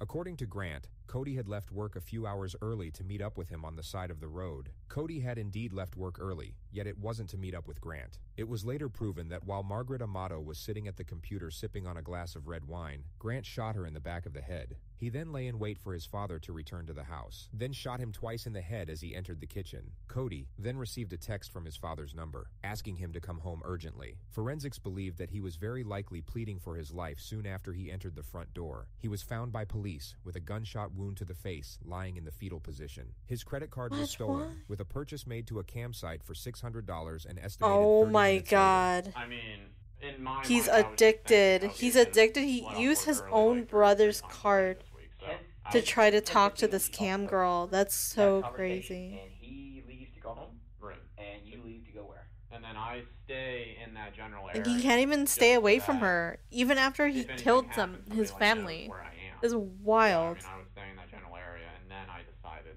to go to Publix. He just referred to the Publix supermarket parking lot. This is where he used the free Wi-Fi to log on to the campsite with his dead brother's credit card. Which was about what time? Like between like midnight and 1, I think. Yeah. And you go to Publix midnight 1, and how long did you stay there till? I stayed there until like 7. Slept there last night? Talked to anybody? I messaged the girl that I'd been talking to on Twitter. Yeah. On Twitter, so you have to pay for it. Right. Did she respond back to you? I think once. The discussion is then brought back to his last meeting with Cody. And then when you I know. left, It is crazy. It's insane. what did he say he was going to go do? Cody said that he will take care of it. Take care of what? Just the situation that was at hand with whatever he had been updated with from my mom. Did he tell you? I know. It's He had told me that with his dead brother's credit card. He just killed his brother and he robbed him too. He really didn't give me that much dialogue like about that situation. You know, he was miffed a little bit because, you know, he had just gotten off work and now he has to go deal with this. But what was your demeanor? Like, what did Cody see you as? Like, were you like scared? Upset? Yeah, Were like you I was scared because, I mean, like I said, it's the first time that I had been out of the house. We've come and talked to you. Okay. You rode up here voluntarily with us to talk to us. The detective will now initiate the first confrontation. Why do you think we're having this conversation?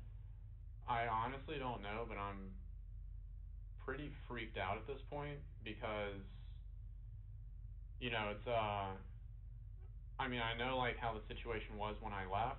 You're now about to see the lead interrogator's attempt at getting Grant to confess, in a manner so blatantly obvious that the suspect immediately sees through it. As a child, we're told the truth always is the best thing to do, correct? Correct. You agree with me? Yeah. And accidents happen, and things in the heat of the moment, things happen that we wish hadn't happened. But I do it myself sometimes. My kids will make me so aggravated, I'll snap at them and then walk away and say, wow, I wish I would not have done that. That was not very adult of me to snap at my child for something. Yes, they're wrong, but I should be the adult and not snap at them. Right. Tell me what you think, because I can tell I've done this for a long, long time, and I read people, the way they act, and the way they talk to me, and the way they answer questions. There's something you want to tell us. I can see it in your eyes, I can see it in your body language, and just your... The man's psychic. Now's the time. He just straight up said, I'm psychic. I can tell you have something to tell me. Now is the exact time to do it. And I'm giving that opportunity right now to tell me something you want to get off your chest. It's there. I can see it in your face. I can see it in your eyes. Kept out about that night. You're upset about it. You're upset about it. You've been that since we've talked to you. I can see there's something's been bothering you. Even though I don't know you from Adam's house, can't you see things in people that something's really bothering this guy? It's not that, you know, I spent a bunch of money I shouldn't have on this girl. So be it. You did. It's over with. Money can be made back. Something's bothering you. I'm just worried about the old fortune teller trick.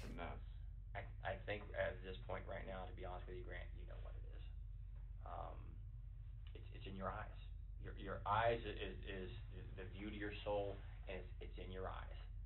And it sounds stupid, and people don't believe it. Like I told you out there in the car, did I not tell you? You may not like what I say, but I'm going to tell you the truth. I'm going to tell you the truth every time, because I can walk in front of anybody in God and say, I don't care. I told him the truth. And we usually know answers before we ask it. Right. Me and Eva knew everything before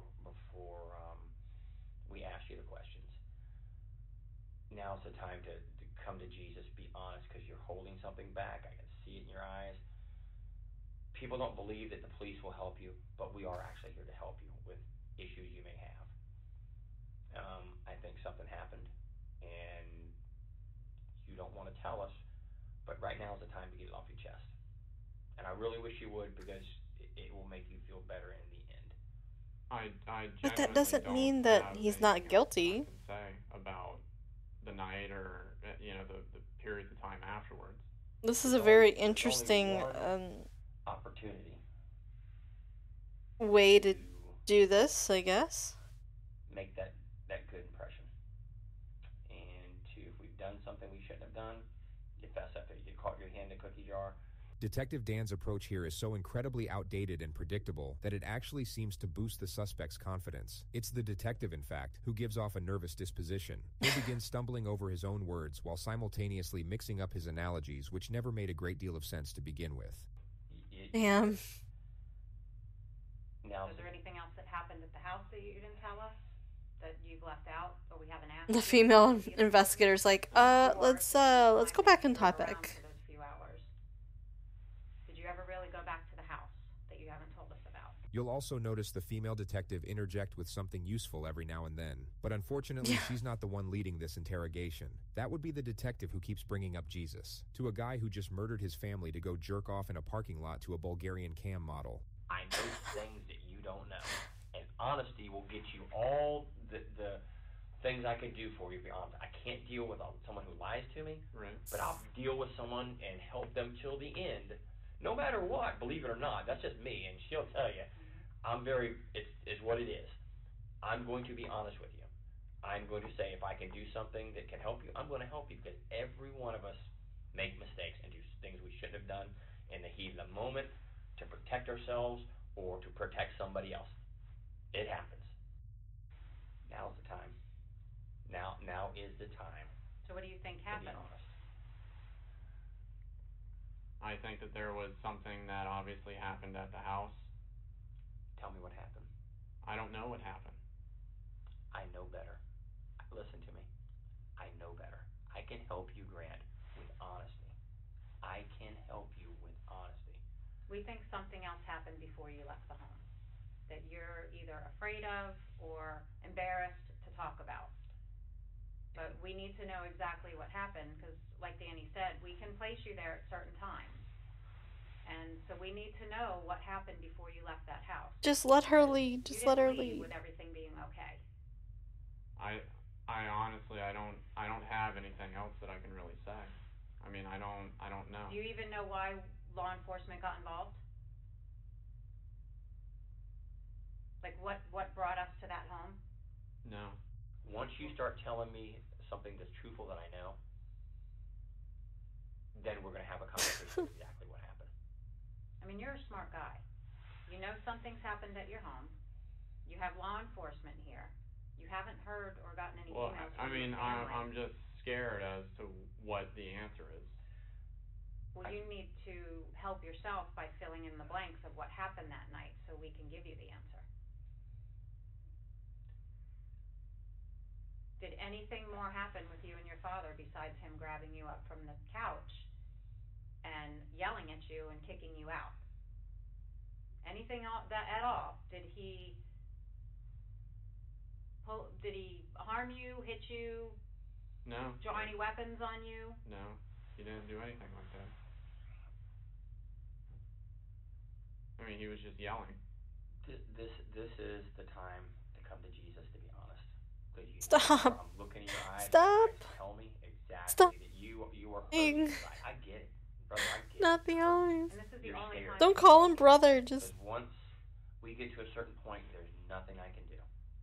It's in the hands of who has it. Nothing I can do. Honesty is always the best policy. You get caught stealing a car. You admit to it. I did it. How can I get help? What can be done to help me? And let me tell you the rest of my story. You're holding If back. something happened that you were defending yourself, then we need to know that. If you were protecting yourself, He's because trying to you were tell in a fear, story. then that makes sense. But we We're need not to know listening exactly to your what story. happened We want to for know you the to protect truth. yourself. You can't minimize this. Once a wise man told me, They're not working in once tandem. a bomb goes off, you can't defuse it. The detective's wise man friend was clearly a specialist in nuclear fusion, yet most people would already comprehend that a bomb can no longer be defused once it has exploded. You can't. It's already out there. Now is the point to say, how do I put Band-Aids on myself to minimize the injuries I have? And we're giving you that opportunity. I want to give you that opportunity. I don't think you're a bad guy at all. I really don't. The male detective will now for some reason focus on Grant's flaws and the overwhelming embarrassment of the cam girl situation, which is basically the exact opposite of what he should be doing. He seems to get confused about what he's trying to achieve here. He carries a sympathetic tone while essentially roasting the ever-loving shit out of the suspect. I think you're going through a very stressful and emotional time right now with being out of work and just dealing with all the problems with the arrest. You're probably not used to depending on somebody to pay all your bills. So now you have to do mom and dad or have to give you money. Cody's having to give you money, and there's a significant debt to people. $200,000. I don't know what I do. I mean, mortgage, yeah, I get it, or something like that, or a medical bill for my child, yeah, I get it. But talking to some girl, in Bulgaria, you hit it right on the head. You were embarrassed about it, and you have nothing to be embarrassed about. Here it is, man. I don't know. I want to help you. She want to help you. That is something a little to be a little. Oh. I already know the truth. Thank you for dropping by, Shadow. No worries. Yeah, the VOD will be up on YouTube and on my Twitch, so no worries. Thanks for dropping by. Bye. Yeah, I mean, have a good night. It's like it's words that like I can't think of to even say. Like I don't know how to even say the words. Well, give me a roundabout what you're thinking. That somebody in my family's dead.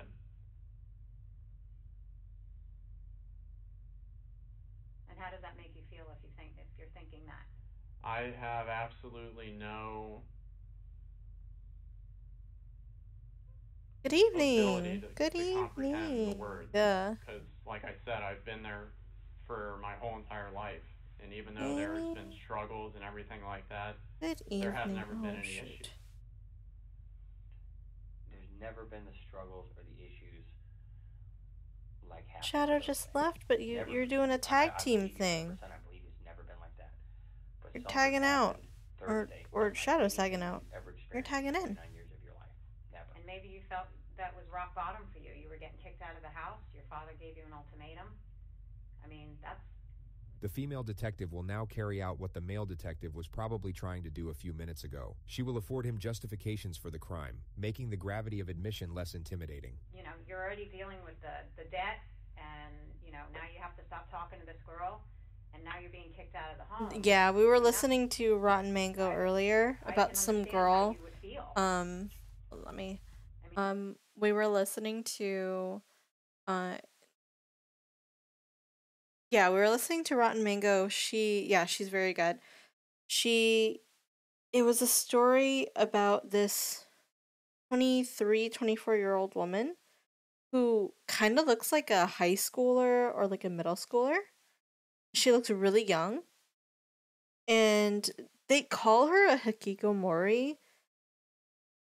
I don't think that she's a hikikomori. I think that she was in love with her, like, phone and tech and stuff, but she had no issue going outside. Like, she was not afraid of going outside or anything like that. Like, this was different. She had psychotic tendencies, and I think she had a grudge towards people who were good at English, because she had lost a job because she couldn't speak English. She had lost like her career because she couldn't speak English. She wanted to be like part of a judicial, I guess, government system, but I guess, and I mean, it kind of makes sense, right? That the requirement to be that you had to be really good at English. But in addition, though, she wasn't very good at school to begin with. So, like, it didn't really matter. I feel like if she learned English or not. But she used it as a way to blame her shortcomings. She did not speak at all. Like, if somebody spoke to her, she would not respond. And she just was a very odd person in general. Like, even if somebody were to greet her, she would pretend like they weren't there, or they said they didn't even say anything. Like, she was not a very nice person. And yeah, so one day she decided she was gonna go ahead, and she wanted to know how it felt to kill someone. And that's what she did. She literally just went and killed someone. She went to a English tutor website and looked up tutors, like well-known tutors. And one of them, I mean, this is obviously a false name, but one of them was Hannah. And Hannah thought that she had a student coming over. And she did not. She had this fucking serial killer coming over, going into her home. Hannah opened the door because she thought, oh, it's just this high schooler or middle schooler who needs tutoring. And she wanted to tell her, like, go back home, because it's like, what, friggin' 8, 9 o'clock. But no, but she let her in, and it was the killer. She killed her. She literally stabbed her multiple times in the neck, and then started, like, wearing her clothes. Not even joking. She went in and started wearing, like, her jackets. She left. She dismembered her body and tried to dispose of it at a park. And it was not a fun time. Yeah. And she tried to be like, "Oh, I didn't kill her. Like, I was just trying to steal her identity. Nobody told me that we're gonna kill anyone." And they're like, "Bitch, we know it's you." Like, stop. But yeah. Let me finish this up. I might actually end stream after this is over, but we'll see. I mean, that you'd want to lash out or. It is coming along. Let me show you all the work that I did today. But we need to know what happened. I mean, I know, I can tell that you guys are like leading me into a certain way of what. The only thing we're leading you to is wanting to get the truth from you. Not trying to make you say something that's not true, that's not accurate. The truth, the end. That's it. That's all we want is the absolute truth. I genuinely don't have anything else that I can say about what transpired during the nighttime. So when you left your house, everybody was fine. Yeah. And when you left Cody, everything was fine. Well, we got called to the house because Cody didn't show up to work. So law enforcement goes over there, and can you tell us what we found? No, the only thing that I was told was that Cody would take care of it for me. And that's all that I know. So if anything happened in the home, to bring law enforcement there, what would you think happened? That there was a shooting. Between whom? I don't know. Between Cody and my dad. And why would you think that? To protect me, or to help me, or to do something with me. So you're telling me you did not shoot Cody, No. your father, or your mother? No. I mean, I don't know, like, what more I can say. Well, when law enforcement arrived, that's what they found. Alright, let's do 2. So you're the only outstanding child. You're the one that's been having problems with your dad. You're the one that we haven't been able to find for 2 days. You understand now why we would be questioning you about this? Yeah, but I mean, I wouldn't, like, I wouldn't be saying, like, all, like, I don't know the way to, I don't know, like, what to even say. So if anything happened in the home, you believe it would be Cody and him? Yes. Because I don't have, access to anything. We know that Cody didn't shoot your dad. We know Cody didn't shoot your mom. We know Cody didn't shoot himself. I'm glad the sound is. There's something. And you still haven't asked us the condition of them or anything. That's because I don't know what the normal proceedings are, but The normal proceedings are for you to be honest about what happened. And then we help you understand everything that's going on from here on out.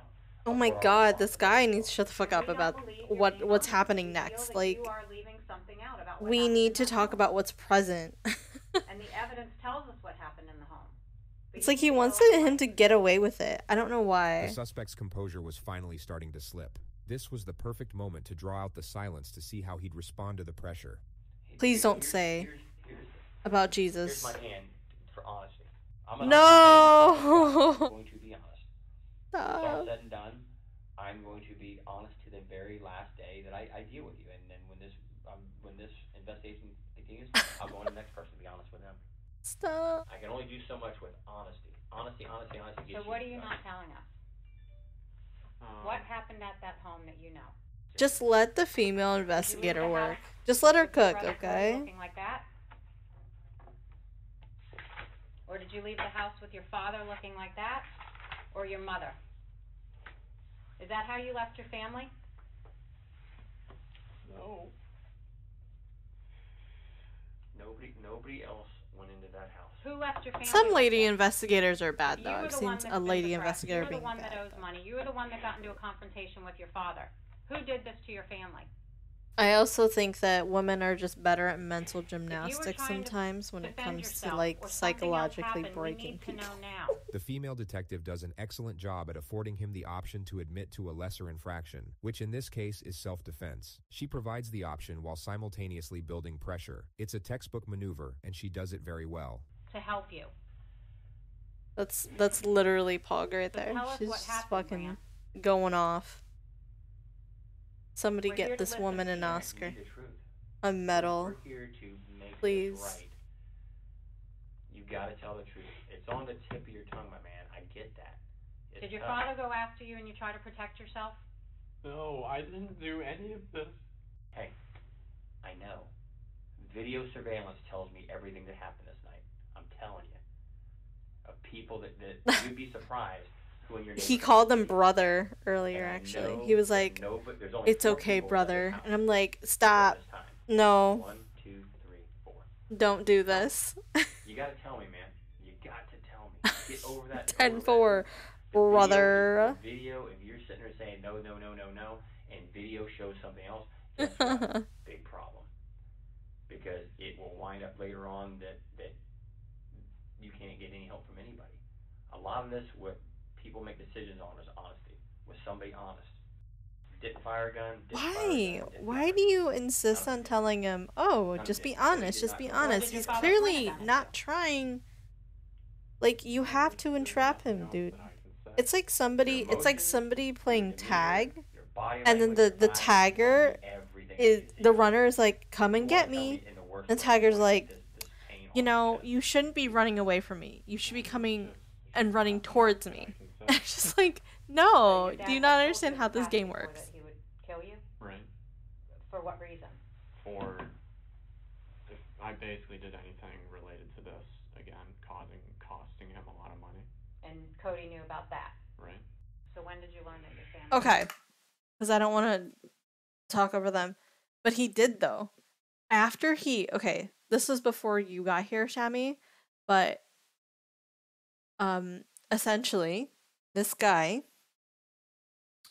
he's been seeing this Bulgarian cam girl, and he spent the amount on the screen, $275,000, seeing her, and not like, yeah, you remember it.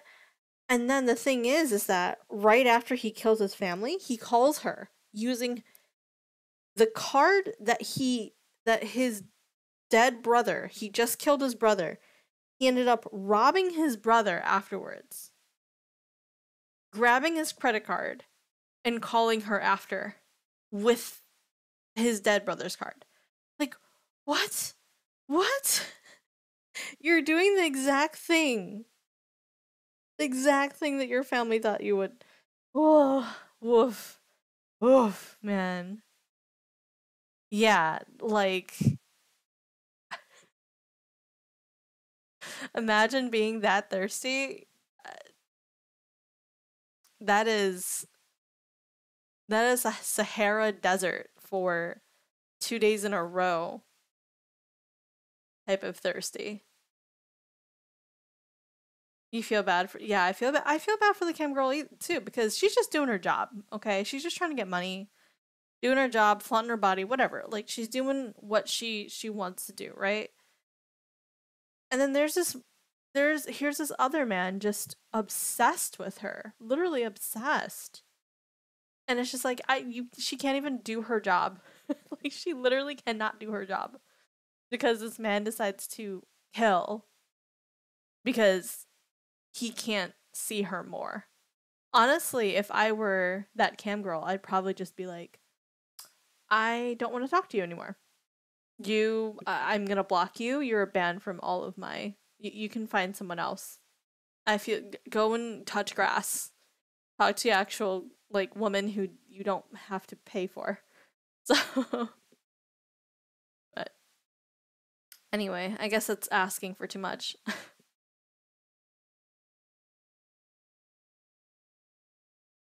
For virtual titties, more than likely. Dead. I had been worried since last night when I was just in the hotel, but I knew when you guys told me. I mean, like, I knew when you guys had told me, You already knew though. but I had, You already said, you knew. At any point, did you feel like you needed to reach out to Cody and see if he was okay, or? I just didn't want to call anywhere. I just didn't want to know. We understand your father was abusive, and we understand that he was the asshole. And if he threatened you, that he was going to kill you when you came back, you were probably in fear, were you not? So did your brother come home to try and defend you, and then this gunfight happened, and you got so scared that you left? This version of events would obviously clear Grant of any wrongdoing. The detective is hoping he takes the bait so that he changes his story and can then be placed under arrest for lying to police. Damn. No, I mean, Fucking I had left. baited and outsmarted. I just don't know where else to go to get you to come around, because Please don't mention Jesus. it does not make any logistical sense of what you're telling us. It doesn't. If these two got in a shooting, we would know. We would know they shot each other. We'd know that. There would be two guns. There was only one gun, right? She was collateral? What was It she got gonna so bad and out of hand, like never it's been before in your life. Never been here before in your life or your family's life. He's pissed. His future, his retirement, his plans are being upset by you because of the financial cost. I would almost bet this is just a horrible, bad incident that on any other day wouldn't happen. I mean, he literally took away his father's entire retirement.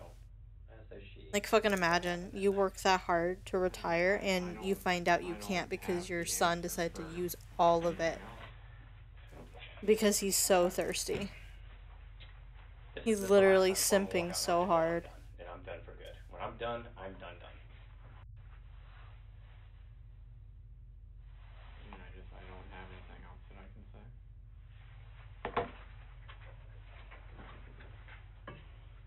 I can say. Yes, this is what happens when you don't touch grass, kids. I agree. I've been getting blamed for the last half a year for everything, and I've been trying to move forward into a positive direction. And then every day I'm reminded of all the trouble that I had caused. Dude, you killed your parents. Stop shrugging off responsibility for that. You can't. And then, woe is me. Do you regret doing this to each one of your family members? I didn't do that to each one of them. Stop. Oh, stop. Here, you sit in my seat for a minute. Sit in my seat. Get out of it. Here, sit right here. Come here. Sit right here. Get out of that seat. Sit right there for me. What is happening? The suspect still isn't sitting in his seat. Two things that happened here today. Two things. You're a guy swimming out in the middle of the ocean, and we're going to give you one of two things based on you. You can have a life preserver to keep from drowning, or you get the boat anchor. I don't know what his strategy is. The male investigator. I honestly do not. Whichever one you ask for.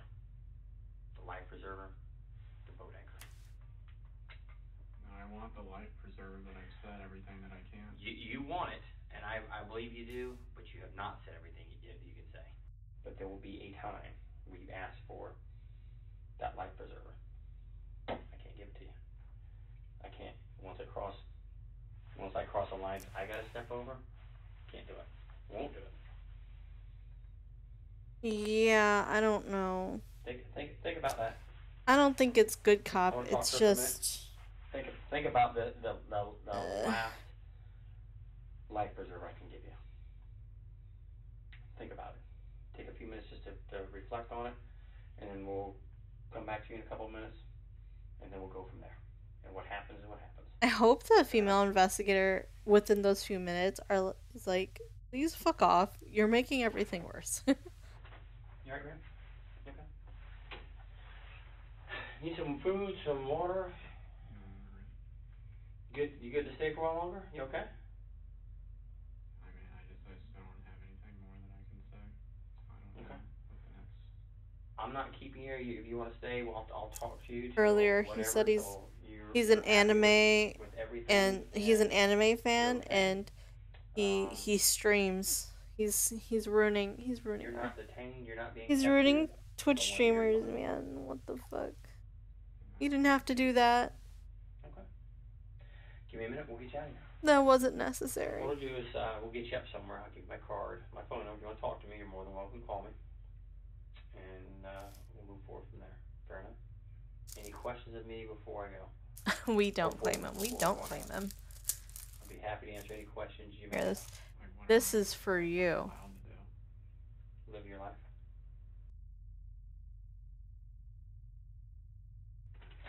Hey man, we are right there at it. Jason's here. It's going to be a few more minutes. What I need to do is just for our investigation, get some pictures of you. We're going to collect your clothing. As soon as that's done, we'll get Jason here to talk to you. All right. I'm gonna take a drink. Gotta hydrate. I barely touched my tea. Fuck. Alright, so Oh, this is his brother. You know what happened.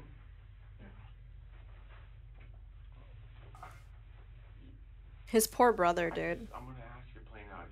You are not part of it anyway. I love his man bun. When's the last time you saw everybody? I left the house between like midnight and like 12:30.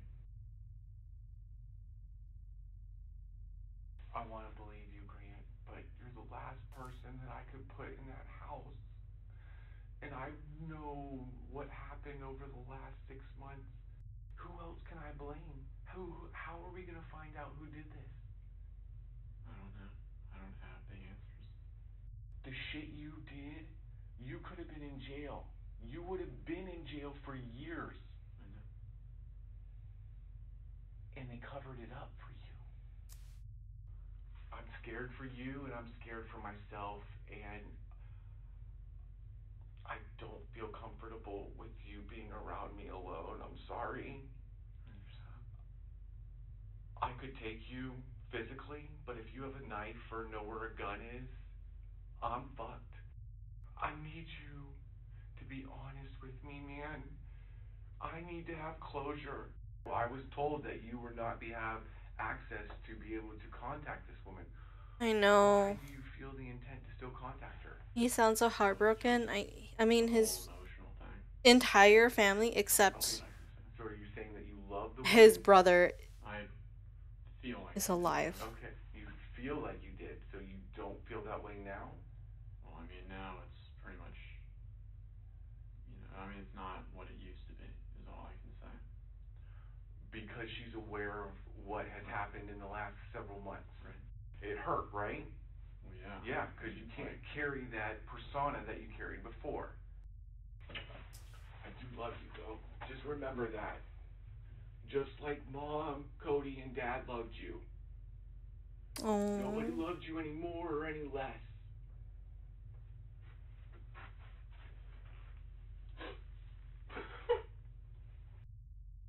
Oh, that's terrible. I feel so bad for him. Oh my god. But he didn't give any information. Like, even after seeing his brother, he didn't say, like, yeah, it was me. I'm sorry. If anything else you need to talk about before we let you go. Because now's your time. You know that. Like Danny said, once you're out of here, there's no coming back from this. We're giving you every opportunity to tell us what happened in that home that you have not told us. So you're aware that when you leave here, you're not going to have any chance to redeem yourself and tell us the truth after the fact. I understand. And you're okay with that. You can live with yourself knowing that you're not going to tell us the truth. Like, she knows. She knows it was him. But she's just like, you can literally save yourself by You ready, man? saying Question more for you real stuff here, giving more You don't wanna hurt yourself. context. But You don't want to hurt anybody else. No suicidal thoughts. Okay, come on, bud. Grant was arrested 9 hours later at his hotel. His trial began on August 12, 2019. Grant Amato was so obsessed with this woman. You're going to see from the evidence in this case, at 2:53 a.m. on January 25th, after leaving the house that contained the 3 dead bodies of his family, the defendant goes to a nearby Publix parking lot, logs onto their Wi-Fi, and uses his dead brother's USA checking account to pay $599.99 to get onto Sylvie's website at 3:02 in the morning. That's what this case is about. It's about his blind obsession with this woman, the end of the world as he believed it to be because of his family, and his absolute contempt for those that he held responsible. Verdict. We, the jury, find the defendant guilty of first-degree premeditated murder. Grant Amato was sentenced to life in prison without the possibility of parole. Thanks for watching. That's crazy. I know. It just kills 3 family members like it's nothing, then goes down the street to jack it after. Honestly, yeah. That's literally what it is, though. That's literally what it is. He went and did that. That was fucking nuts. It's actually crazy.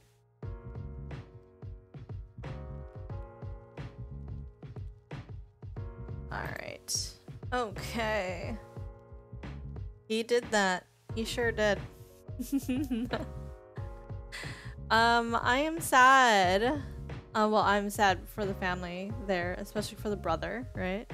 But I am sad also that my Amore did not work, and then Disco Elysium did not work, but it is what it is, you know? If I need to make Wednesdays the crimes and crafts day, then I certainly will. I think that today's Wednesday's a better day for Shadow too, because I think he said he was busy on Mondays. So maybe I'll choose something else for Mondays, especially since sometimes Mondays I work from home. I might do something that's a little bit more for my other PC that'll work for it. I think that'll work out. Maybe I will do Disco Elysium, but I'll probably be a more sporadic sort of stream. Yeah, it's a relax. Hey, your Monday went shit. Hey, your Tuesday went shit. How about Wednesday we chill and listen to other people fuck up their lives? It's pretty fucked up, but all right. You know what that means. Crimes and crafts. It's over for the night. But before we finish up, I want to show you our progress for today. We did the sun here. We have all the black all done. We got some of the mountain done here. There. Have a bunch of the peach going on over here and here. Yeah, and then the gray over here. Some of the other like terracotta color on this end. I wish I could focus well. Hold on. Yeah, I think that's better. I think it was too close before. Sorry. Like focus. Let me bring this up so you can look at the other one. The bottom half of here.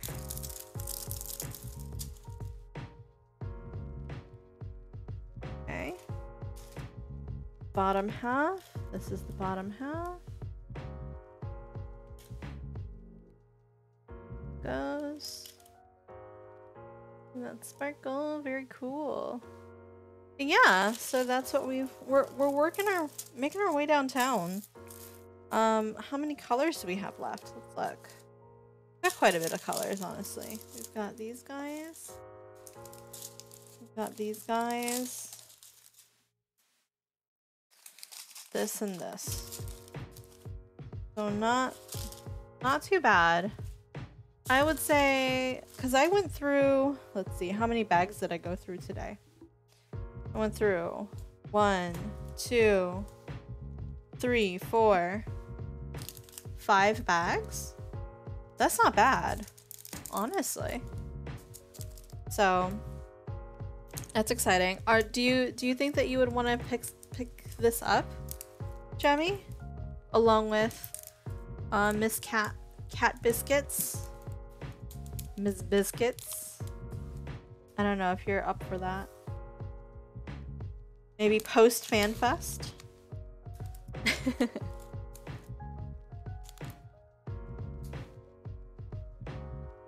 Right. I agree. Because hell, I was looking over the merchandise again, and I was like, oh fuck. I think I'm gonna buy more than I want.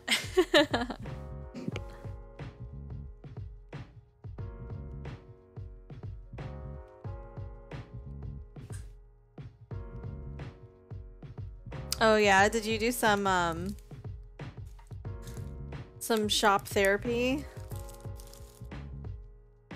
Gosh, this is probably not a good idea to kind of mix these, but I don't know. Flip this then. Maybe of all the things I have, I don't really have anything. Maybe some tape? I don't know. Do I have tape? I have washi tape. Hold up. Maybe washi tape will work. Give me 1 second.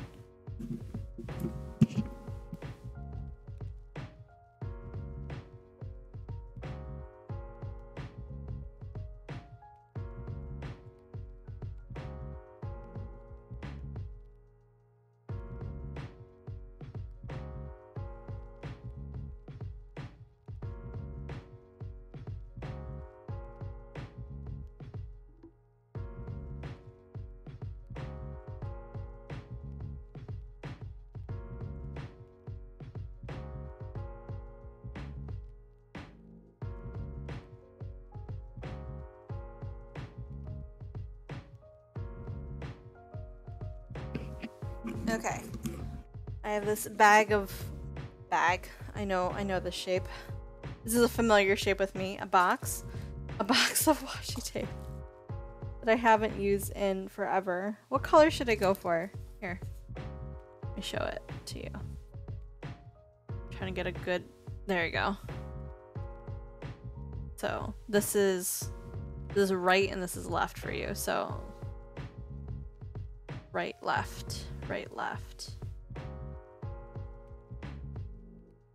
Bottom right. So bottom right here. This white one. I hope this heals soon. Hurts.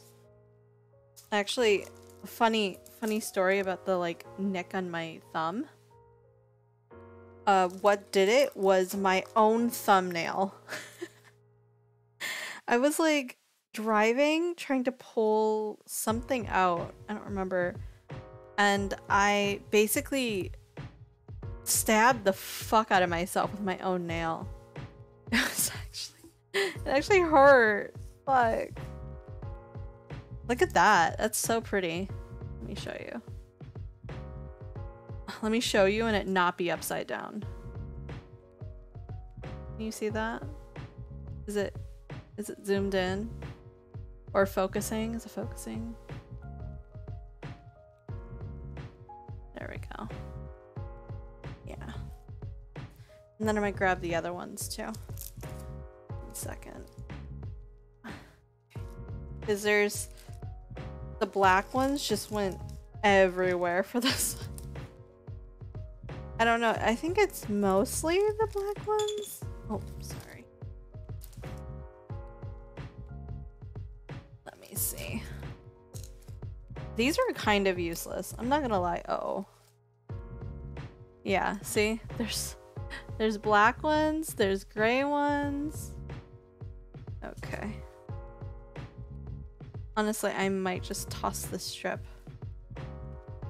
This is useless. Useless to me. Oh gosh.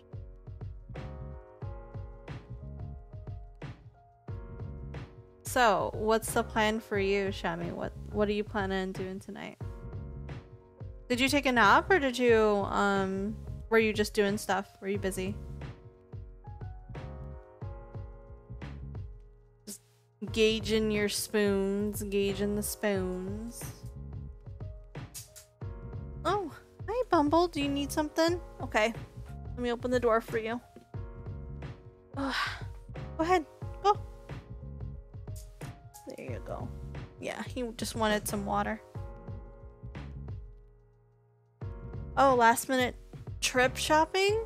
Oh, I do need some stuff. I need, because I'm wearing summer dresses, I need a strapless bra. I need a strapless bra. Okay, some of these are not in the right one, so I'm gonna just, in fact, I'm gonna just throw them in here. I'll just put it in black, just because I think you'll be able to tell the difference between black and gray better. Or gray in black better, because the light kind of makes it so much easier to tell. Or the lack thereof, I should say. What did you buy for your last minute trip shopping? I can speak. Promise. Cammy was here earlier, by the way. She's helping mod one of her friends' streams. So she was so nice. She passed by. And Shadow's been here like 90% of the time, so they're all so nice. You guys, I love you guys. You guys are the best. Literally the best.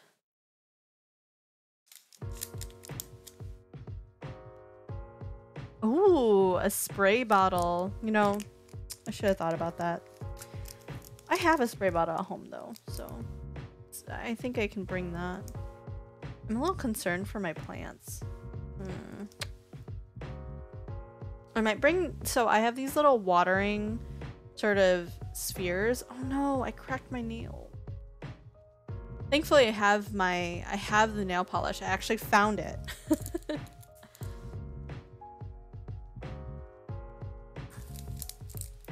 Really, just like to spray yourself every once in a while if you're hot. I'm trying to think of things that will keep you cool that you can mix into the water. That'd be so nice. That'd be very nice, I think. Alright, time to washi tape the fuck out of this, huh? Yeah, it's like peppermint oil or spearmint oil. I think that would be really nice. Alright, I have washi taped this number. I don't know what numbers are in here, but I guess this is it. First time diamond painting be like. Just doing things right off the fly, you know?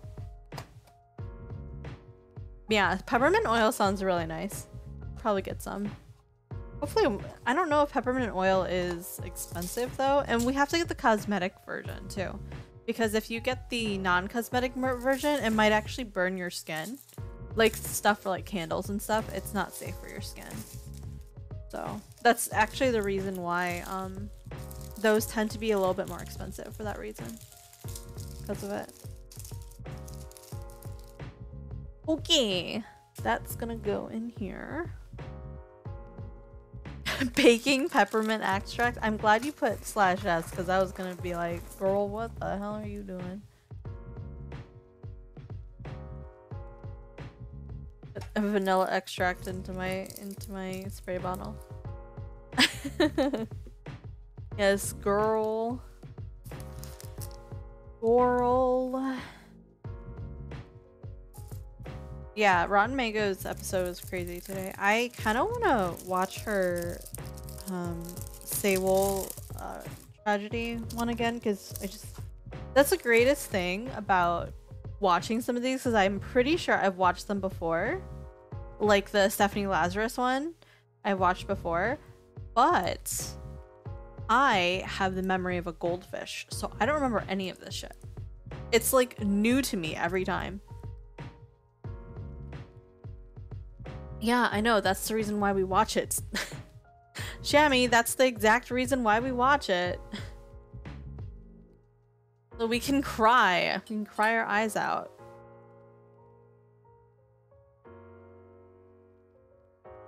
Emotional Girl Wednesdays. Yeah, that's me. Emotional Girl Wednesday. This looks like a pencil, no? Doesn't it look like a pencil? Where is he? Like with red lead. I gotta redo my nails again.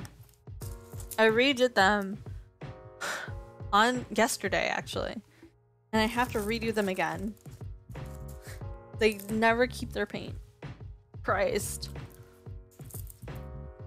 A nail art pen? Oh my gosh. Can I ask you something?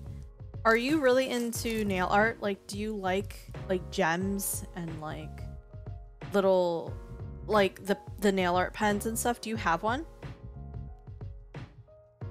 You can just have mine, because I actually the reason why I had it, I used it for the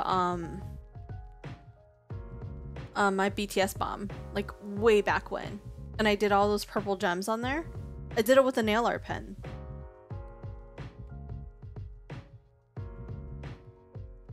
Yeah, I'll have to look. I'll have to look to see if I find it again. If I find it, then I'll pass it to you. But if I don't find it, then I'm sorry. Oh, well, we are going to that nail supply store. I'm just saying, they might have one. And for cheap too. We'll shop around. That's an evil art. That's an evil. I was gonna say shopper laugh right there. According to Keikaku, yeah. But yeah, okay. I'm gonna end stream. Do you want to do something after? You want to do something after stream? I don't know if you're down. I want to see what Michael's doing. I mean, sorry, QK is doing. Actually, I'm gonna check. I'm gonna check. It says he's not online.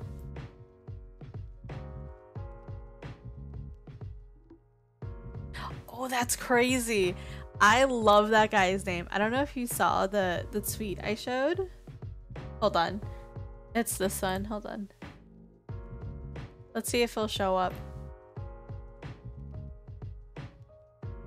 I'll make this nice and big so you can see.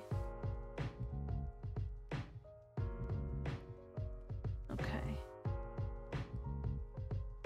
It's... oh gosh. There it is. It went to the wrong one. That's okay. Can you see this one? Can you see this? This guy named John Dark Souls. John Dark Souls gave 25 rats. So good. I love this. By the way, if you're watching on YouTube, this is my stream or my Twitter. Woohoo! My Twitter. Oh, you look cool. You use a gun? Do you play Valo? Actually, I want to see. Does he play Valo? What do you do? What are you into? Damn.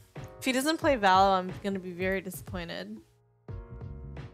Fan art? The fan art? What fan art? Wait, hold on. I missed it. Is it the Pokemon Sleep?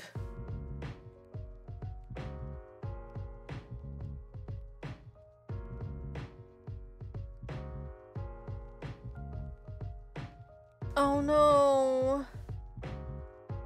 Mika, no. I think Toast is her. I don't remember if Toast is her snake. I know she also has a hamster or like small animal, small creature. So, oh, poor Mika. Condolences to poor Toast. There's a lot of model reveals. Whew. Should I do a model reveal? I feel like by doing a model reveal, I will get no one. Oh, it will be so like lackluster. If I do like 100 retweets and likes, and I'll reveal up to my waist. I should be like 1 retweet like shows the entire model. Oh, happy birthday, Shoto. Ooh. Shammy, do you see this? Ahaha. Do you see this? This is so cute. Dude, now we're shopping. We're literally I'm moving this to just chat. Hold on. I'm moving this to just chatting because we're no longer crafting. We're no longer we're just chatting about things. Hold on. Hold on. I was supposed to end instead. I'm doing this. I'm doing this. Shame. Shame. Relaxing. You're not watching me craft. And chill with me. Cool. Update. There we go. But look at this. So cute. Oh my god. And the Reen keychain. Oh, I met some really cute friends. This other streamer, she is also going to FanFest. We were talking about what we were excited about. I don't think she's done with Endwalker either. So I don't feel bad going because she's like, oh, I think I'm at the end of Shadowbringers, or I should say, she is literally where we are post Shadowbringers. So dozens of us trying to avoid spoilers. It's literally us.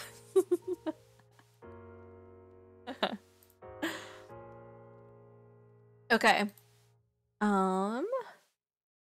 I heard about this whole gamer subs controversy. I love this. I mean, I love this artist. This artist is amazing. Look at her art. It reminds me of Panty and Stocking. Is it not? That's Panty and Stocking vibes. I don't know about you.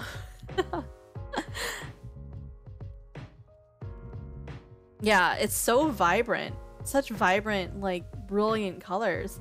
Like, look at the vibrant purples against that pink. Woof. Woof. Let me, this is another one that I wanted to watch of Rotten Mango, actually. This one. Children's book author gets arrested for husband's murder. She was a grieving widow on TV. That was something I wanted to watch. But I ended up watching JCS instead. Just because I felt like this one was really long. And sometimes, honestly, Stephanie can kind of ramble, so I was kind of worried about that. By the way, did you ever watch Pint's run through? FYI? Of Kugane Tower, that whole thing.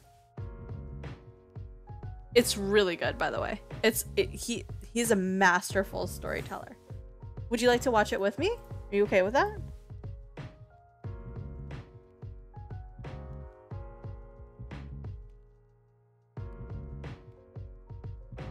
Sure. Cool. Okay. So let me grab it first.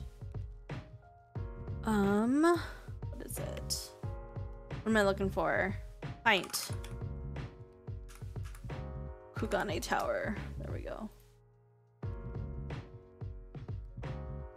Okay, I need this, and I need this other video.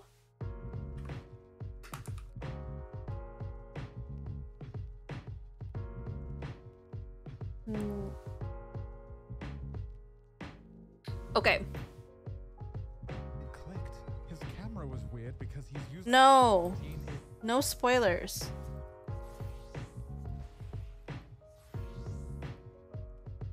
Okay. Let me mute my music. All right. You all ready? Can you see? You good? Let me make this big. Just so you can see. You don't have to see my hands. What do you have to see my hands for? Nothing you can see my hands for. Silly. Nothing special about it. Okay. Let's make it big. Alright, ready? Final Fantasy XIV is very popular for various reasons. And during its 500 hours of life-changing story, you meet amazing characters, become a little bit bisexual, and go to some rather cool cities. And one of these cities is Kugane. Home to the Kugane Tower and its infamous jumping puzzle. Yes, Pint is well known for his editing. His editing is amazing. On your first visit to Kugane, it is tradition to attempt to climb the tower. For some people, it takes only minutes to beat, and others simply give up and still haven't completed it to this day. We haven't done this. Yes, their parents are very disappointed in them. The tower features several jumps where falling completely resets your progress, and as you rapidly descend towards the ground, your friends will be watching. And that is where I come in. As Heavensward had just finished ripping my heart out of my chest, I was ready to start Stormblood and arrive at Kugane. I've heard stories of this place. I'd hear my friends complaining about the tower and how hard it was. The dog in me was ready for a real challenge, and I would sniff it out, no matter the cost. Oh god, Pint. My first climb took me 16 minutes. A pretty respectable time. I was satisfied and confident that I was in fact good at video games, and that someday a girl might talk to me. As all the other streamers took over 16 minutes, here I was. Hey, it only took this guy 15 minutes. Oh, well, that's fine. It wasn't fine. Being a Lala for this is cheating. Lit a flame in my heart. In the jumping or in the competitive person, and I could not let myself in the get bested narration by the likes of a live streamer. So the next day, I climbed the tower in 4 minutes. Are you happy now, Twitch chat? Hey, Twitch chat, where'd you get those cool clothes, by the way? Oh, we got them from pint.gg, link in the description. However, I didn't stop there. I wanted to go even further. Which is where this gets interesting, because that is when I searched the world record. There is no speedrun.com listing for Kugane Tower. Oh, you... A billion dungeons. I don't know if you're /essing. There is YouTube. And that is where I found him. 5 long years ago, there was one man who dominated Kugane Tower. His name was Imo Otakon. 3 days after the release of Stormblood, he set the world record at just under a minute. And then, over the course of only a single month, 1 he minute lowered is the so world record crazy, to though. 43.58 seconds. Like, A time imagine that has you're- never been broken since. I could find nothing to contest this time. Not even Like, close. 15 minutes Imo is Otakon considered good? was the undefeated champion since the tower's release. In those 30 days, he set a record. Oh God, I'm that would cramping my stand leg. for 5 years. This is unacceptable. How could the world record be held by a male Ora? The worst race in the What game. the No. I didn't even know they had faces like that. And ow, I'm gonna stand up. I'm gonna cramp in my leg. Oh. How it's done. This is what people should see when they think Queen of Kugane Tower. And so I set out to go where none had gone before, not even him. And so I began my research, during which I came to a shocking revelation.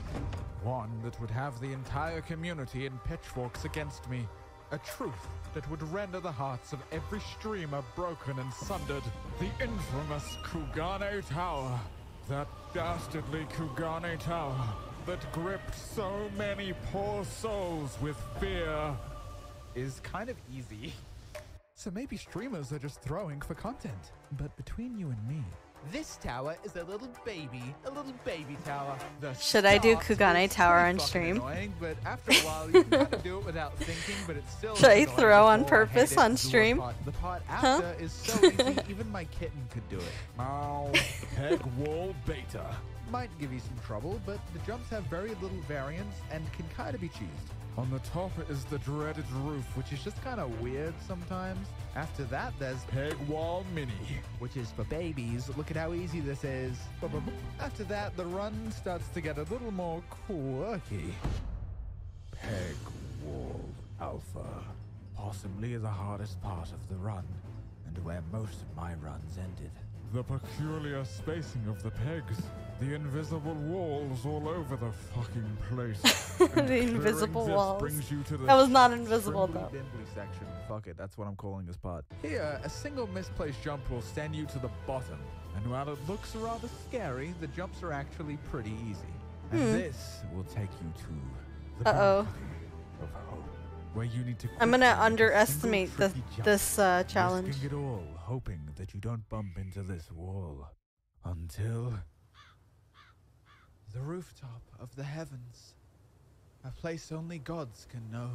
You are safe now. And with some forgiving geometry, you are left staring at the clock as you complete some final, simple jumps. And if I could perfect all this, I could complete the tower consistently and quickly. If I could do that live on stream, then thousands of people would be dazzled, marveled even, by my nimble feet and pure finesse. So now I just needed to break the undefeated 5-year-old record. Pint is so good at telling at editing. Dancer and Reaper. 2 classes that weren't in the game 5 years ago. In fact, Reaper was only added to the game earlier that week. And both classes allow me to dash. Epic Celeste reference. It wouldn't trivialize the run, but it would shave off a couple seconds. But horizontal movement only gets you so far. Because a lot of the run is about going up the tower and not fucking across it, idiot. To jump good, you have to sort of angle yourself into the wall. Depending on the angle, your jump will be shorter. And that was it. No other tricks to improve the run. The rest would have to come down to pure skill. And so more prepared than my previous attempts, I climbed. And it paid off quickly. In my first hour, I got a time of 1 minute 28 Pint seconds. F. By the Wife. second hour, it was 1 minute 05. 22 Oh. seconds away from the record. Progress was fast, and I was committed. I was starting to Pretty think this good, whole honestly. world record thing might just be obtainable. After all, it only took this random guy a month to set a record. How hard could it be? Endwalker. Arguably the best piece of content in Final Fantasy history, and it was released 5 days ago. While my friends hear that? explored new worlds, I was here. Shemi, did you hear that? Arguably the best content. Soon. We're still in Shadowbringers. That's why I told you, I was like, we can probably hit Endwalker if we plan on playing every week. Every week. But that didn't work out. That's okay. We're already here. We're already here. There's nothing we can do but ride the winds. Climbing. Random people watching as I would ascend the tower, only to fall again. I was like a cryptid, saying nothing, just climbing. And yet, my best time was still 1 minute 05. But I kept pushing, because each run it was abundantly clear that I had messed up. So if I simply didn't fail, I would have a personal record. But after almost a week of solid grinding, I finally made some progress. This is Stormblood content. This is My mid-game first content. sub-minute run. But I figured before the 4th day was up, I could do There's subs better. on this? But I needed to put my mind at ease if I really wanted a perfect run. So, I closed my eyes and imagined this video's sponsor, the Poggers free-to-play action game War Thunder. Oh, God. One of my favorite free-to-play games available on PC, Xbox, PlayStation, and Mac. Wow, this run's already amazing. Thanks, War Thunder. War Thunder includes vehicles from 10 nations, such as Great Britain, USSR, USA, Germany, Japan, China, France, Italy, Sweden, Israel, and most importantly, Great Britain. Oh my god. You literally said Great Britain twice. Oops, I went too far. Bonuses. Check them out quickly in the description because the season of German gifts will end very soon. Wow, that was my best time yet. Thank you, Tornado F3 fighter jet. I'll always remember you. I had done it. A run with no falling. My best time yet. 53 seconds. 3 seconds. 10 seconds away from the world record. That's pretty I good. should be proud.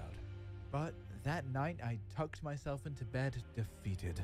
It took days to get here. I made no major errors, but I was still so far from the world record. My mechanical skill just wasn't comparable. The way Emo would float up the tower like a majestic butterfly. Oh, the way he moves. Perhaps I couldn't beat the record after all. Or perhaps I just needed some sleep. I decided to show my time to my stream, and as if overnight, I became a sensation. The world was flocking to my incredible Kugane Tower run. Guys, it's not a big deal. Okay, one more time. Most people had never seen a Kugane ski run. To them, I was the world record. People would be talking about the tower and then be talking about me. They didn't care about Emo Otacon or his antics. I was praised as the guy who does Kugane Tower really fast. But, as it does, my glory faded into obscurity as the next big thing came and went. The story of Pint and Kugane Tower forgotten. And I moved on. Taken away by the wind. Damn. Or at least, that's what the world thought.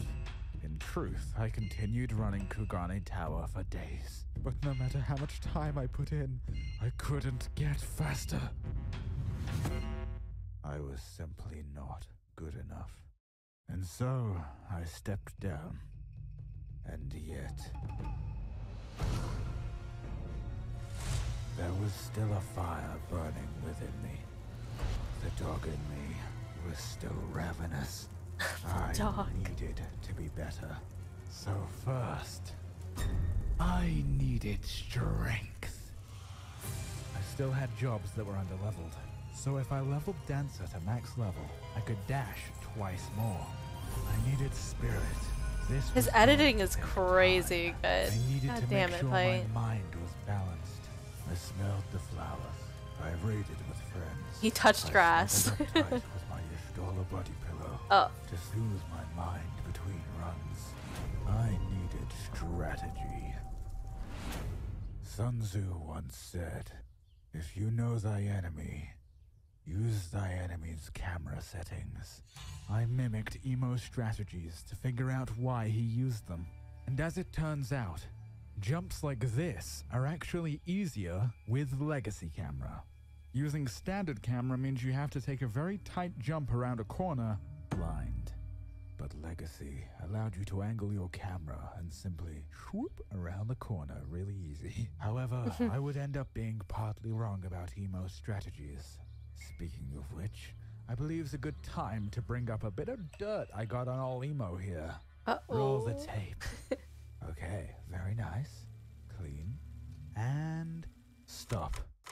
There. Back when Emo set the record, ninjas could only teleport to other players. That was later changed, and now ninjas can teleport anywhere they want. Even right behind you. Is using an alt cheating? Maybe. No. But as the gracious and It would be the very same attractive, as if- famous YouTuber that I am, I shall overlook this transgression.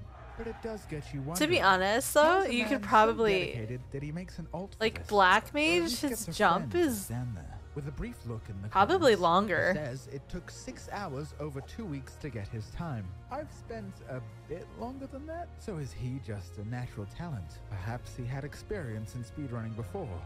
Wait a minute. Who is this guy? Stop. I quit climbing, remember? All of this was just an idea, a plan, that I would surely get around to someday. Alas, I stepped away, and then months passed.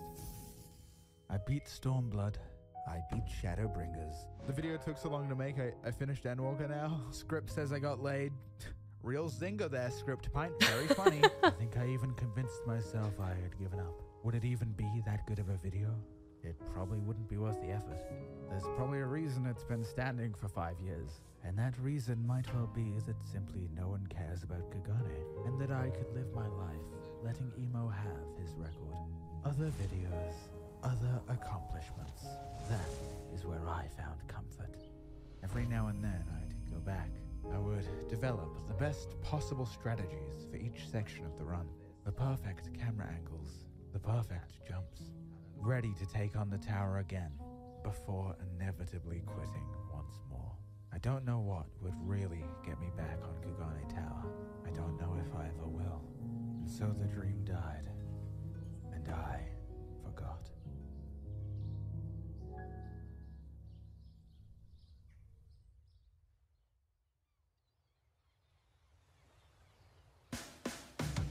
The Moonfire Fair. A seasonal event that every year adds a new item and a questline. But this year, it also added the Moonfire Tower, a jumping puzzle only available for the duration of the event. The tower was last added 3 years ago, in 2019. And of course, in 2019, Emo Otakon got the world record. So in the spirit of my old rival, I thought it prudent to give it a try. The tower was tough. But I wonder if they're gonna do that for. Is it out for the summer yet? And like it, they did. Even Soken, the game's composer, liked the tweet. That's But cool, by there the was way. A bigger player Soken about said to hi. enter the scene. A player from Japan, known simply as Strawberry Cheese Tart. On August 19th, 2022, she broke the world record by over 4 seconds. Her run of the tower was damn near flawless. But hardly anyone knows, for the only proof is a tweet with 100 likes. But she still did something great, even if the world didn't know. At least I did. For the first time in years, an Emo Otakon record was broken. She proved that gods can bleed. But I still had one question. How did this guy come out of nowhere and have all these records? No. Who is this guy? Who is Emo Otakon? Emo hasn't streamed in 5 years, but I wanted to see if I could find any clips of him progressing the tower. But all I could find is some clips of him being very good at Super Mario Odyssey. And this clip, with 2 names, one being the party member and the other him.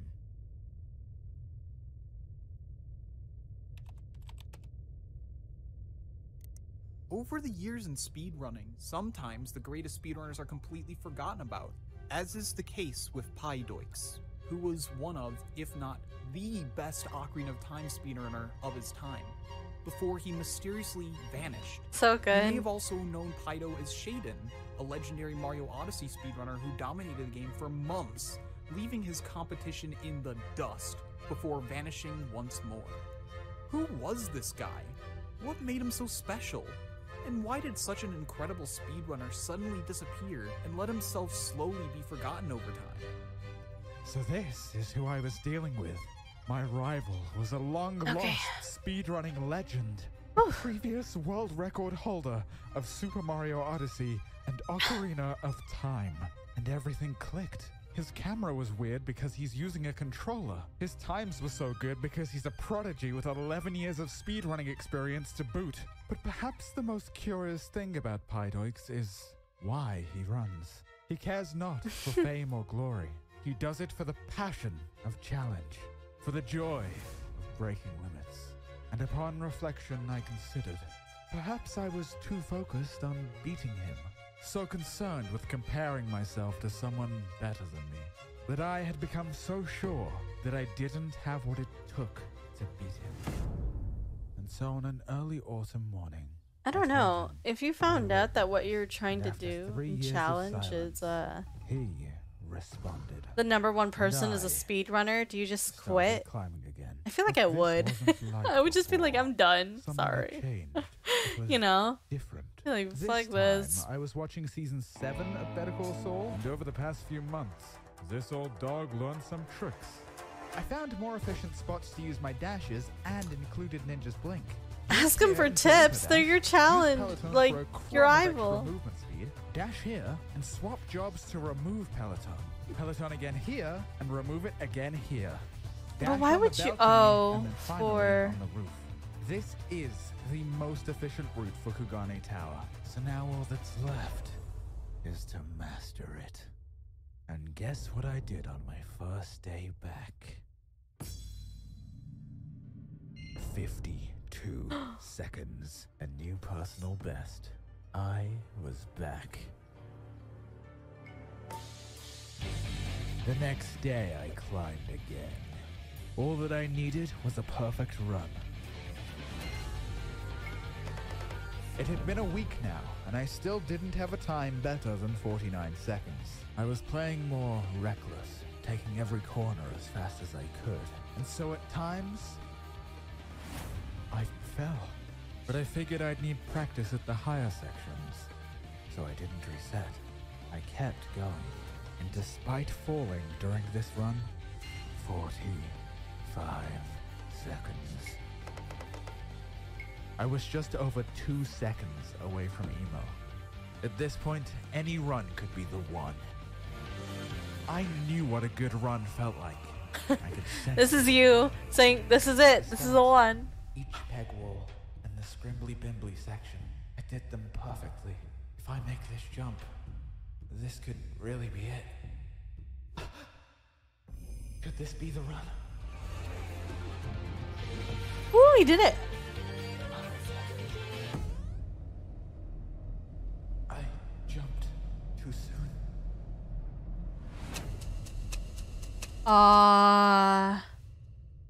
He actually, 43.73 seconds. he probably would have made that. 15 milliseconds away. Yeah, if he didn't jump that extra. I was so close. I was so close. Do you really think I would quit right here, right now? No frickin' way, hombre. This was not a failure. This was confirmation that I could really do it. Now all I had to do was finish this. I grinded, I ground, and I grunned. 6 full hours I farmed until my body was tired, but my mind was also tired. I really wanted to go to bed. But it was all leading up to this. Emo, Strawberry, Pint, and Kugane Tower. Finally, I would have a world record, and all of my training would pay off. One more time. I frolicked up the stairs and cleanly dashed across the roof. Then I scuttled on up to the top of Pegwall Beta and clipped the invisible wall. But I could still do it. I lost some time to this, but I gained some with my new strategies. So for this to work, I'd have to play beyond perfectly for the rest of the run. Pegwall Mini was a breeze, and Pegwall Alpha fell soon after. I cut through the scrimbly bimbly section like butter. This was the cleanest I ever did these sections, but one section still remained. The Balcony of Hope.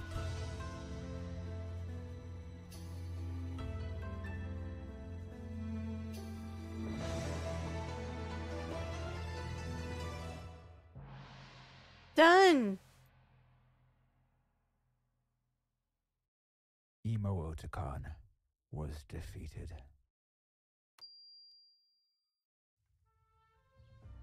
Very nice.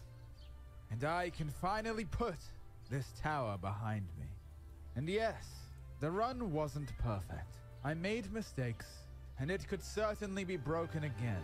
But for now, I was the one who dethroned Pydoix. I rule this tower, and my record is yours. If you can take it, show me what you're made of!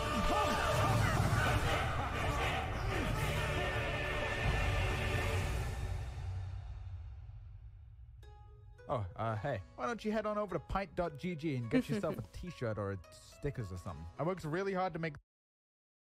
So, Pint now holds the record, right? He beat Pydoix, right?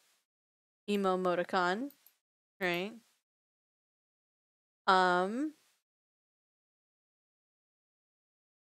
This video released within 24 hours of Pint's release of this video.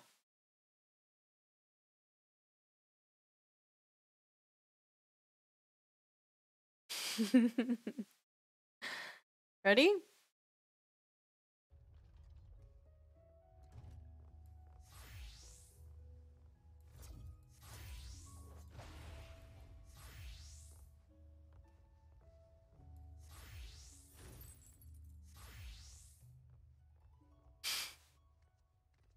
That spin.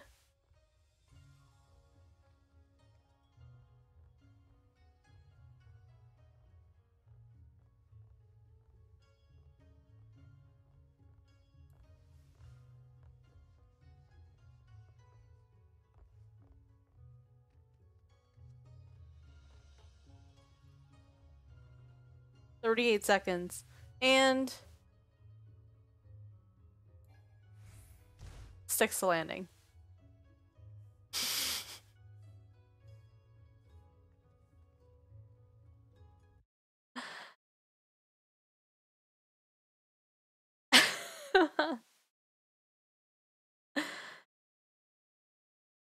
He's wild.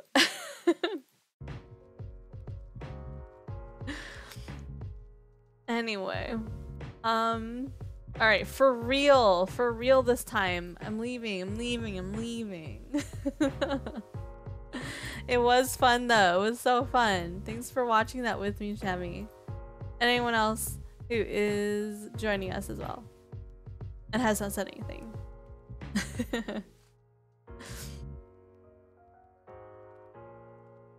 Yeah, bye bees. Thank you, beelings, who stopped by.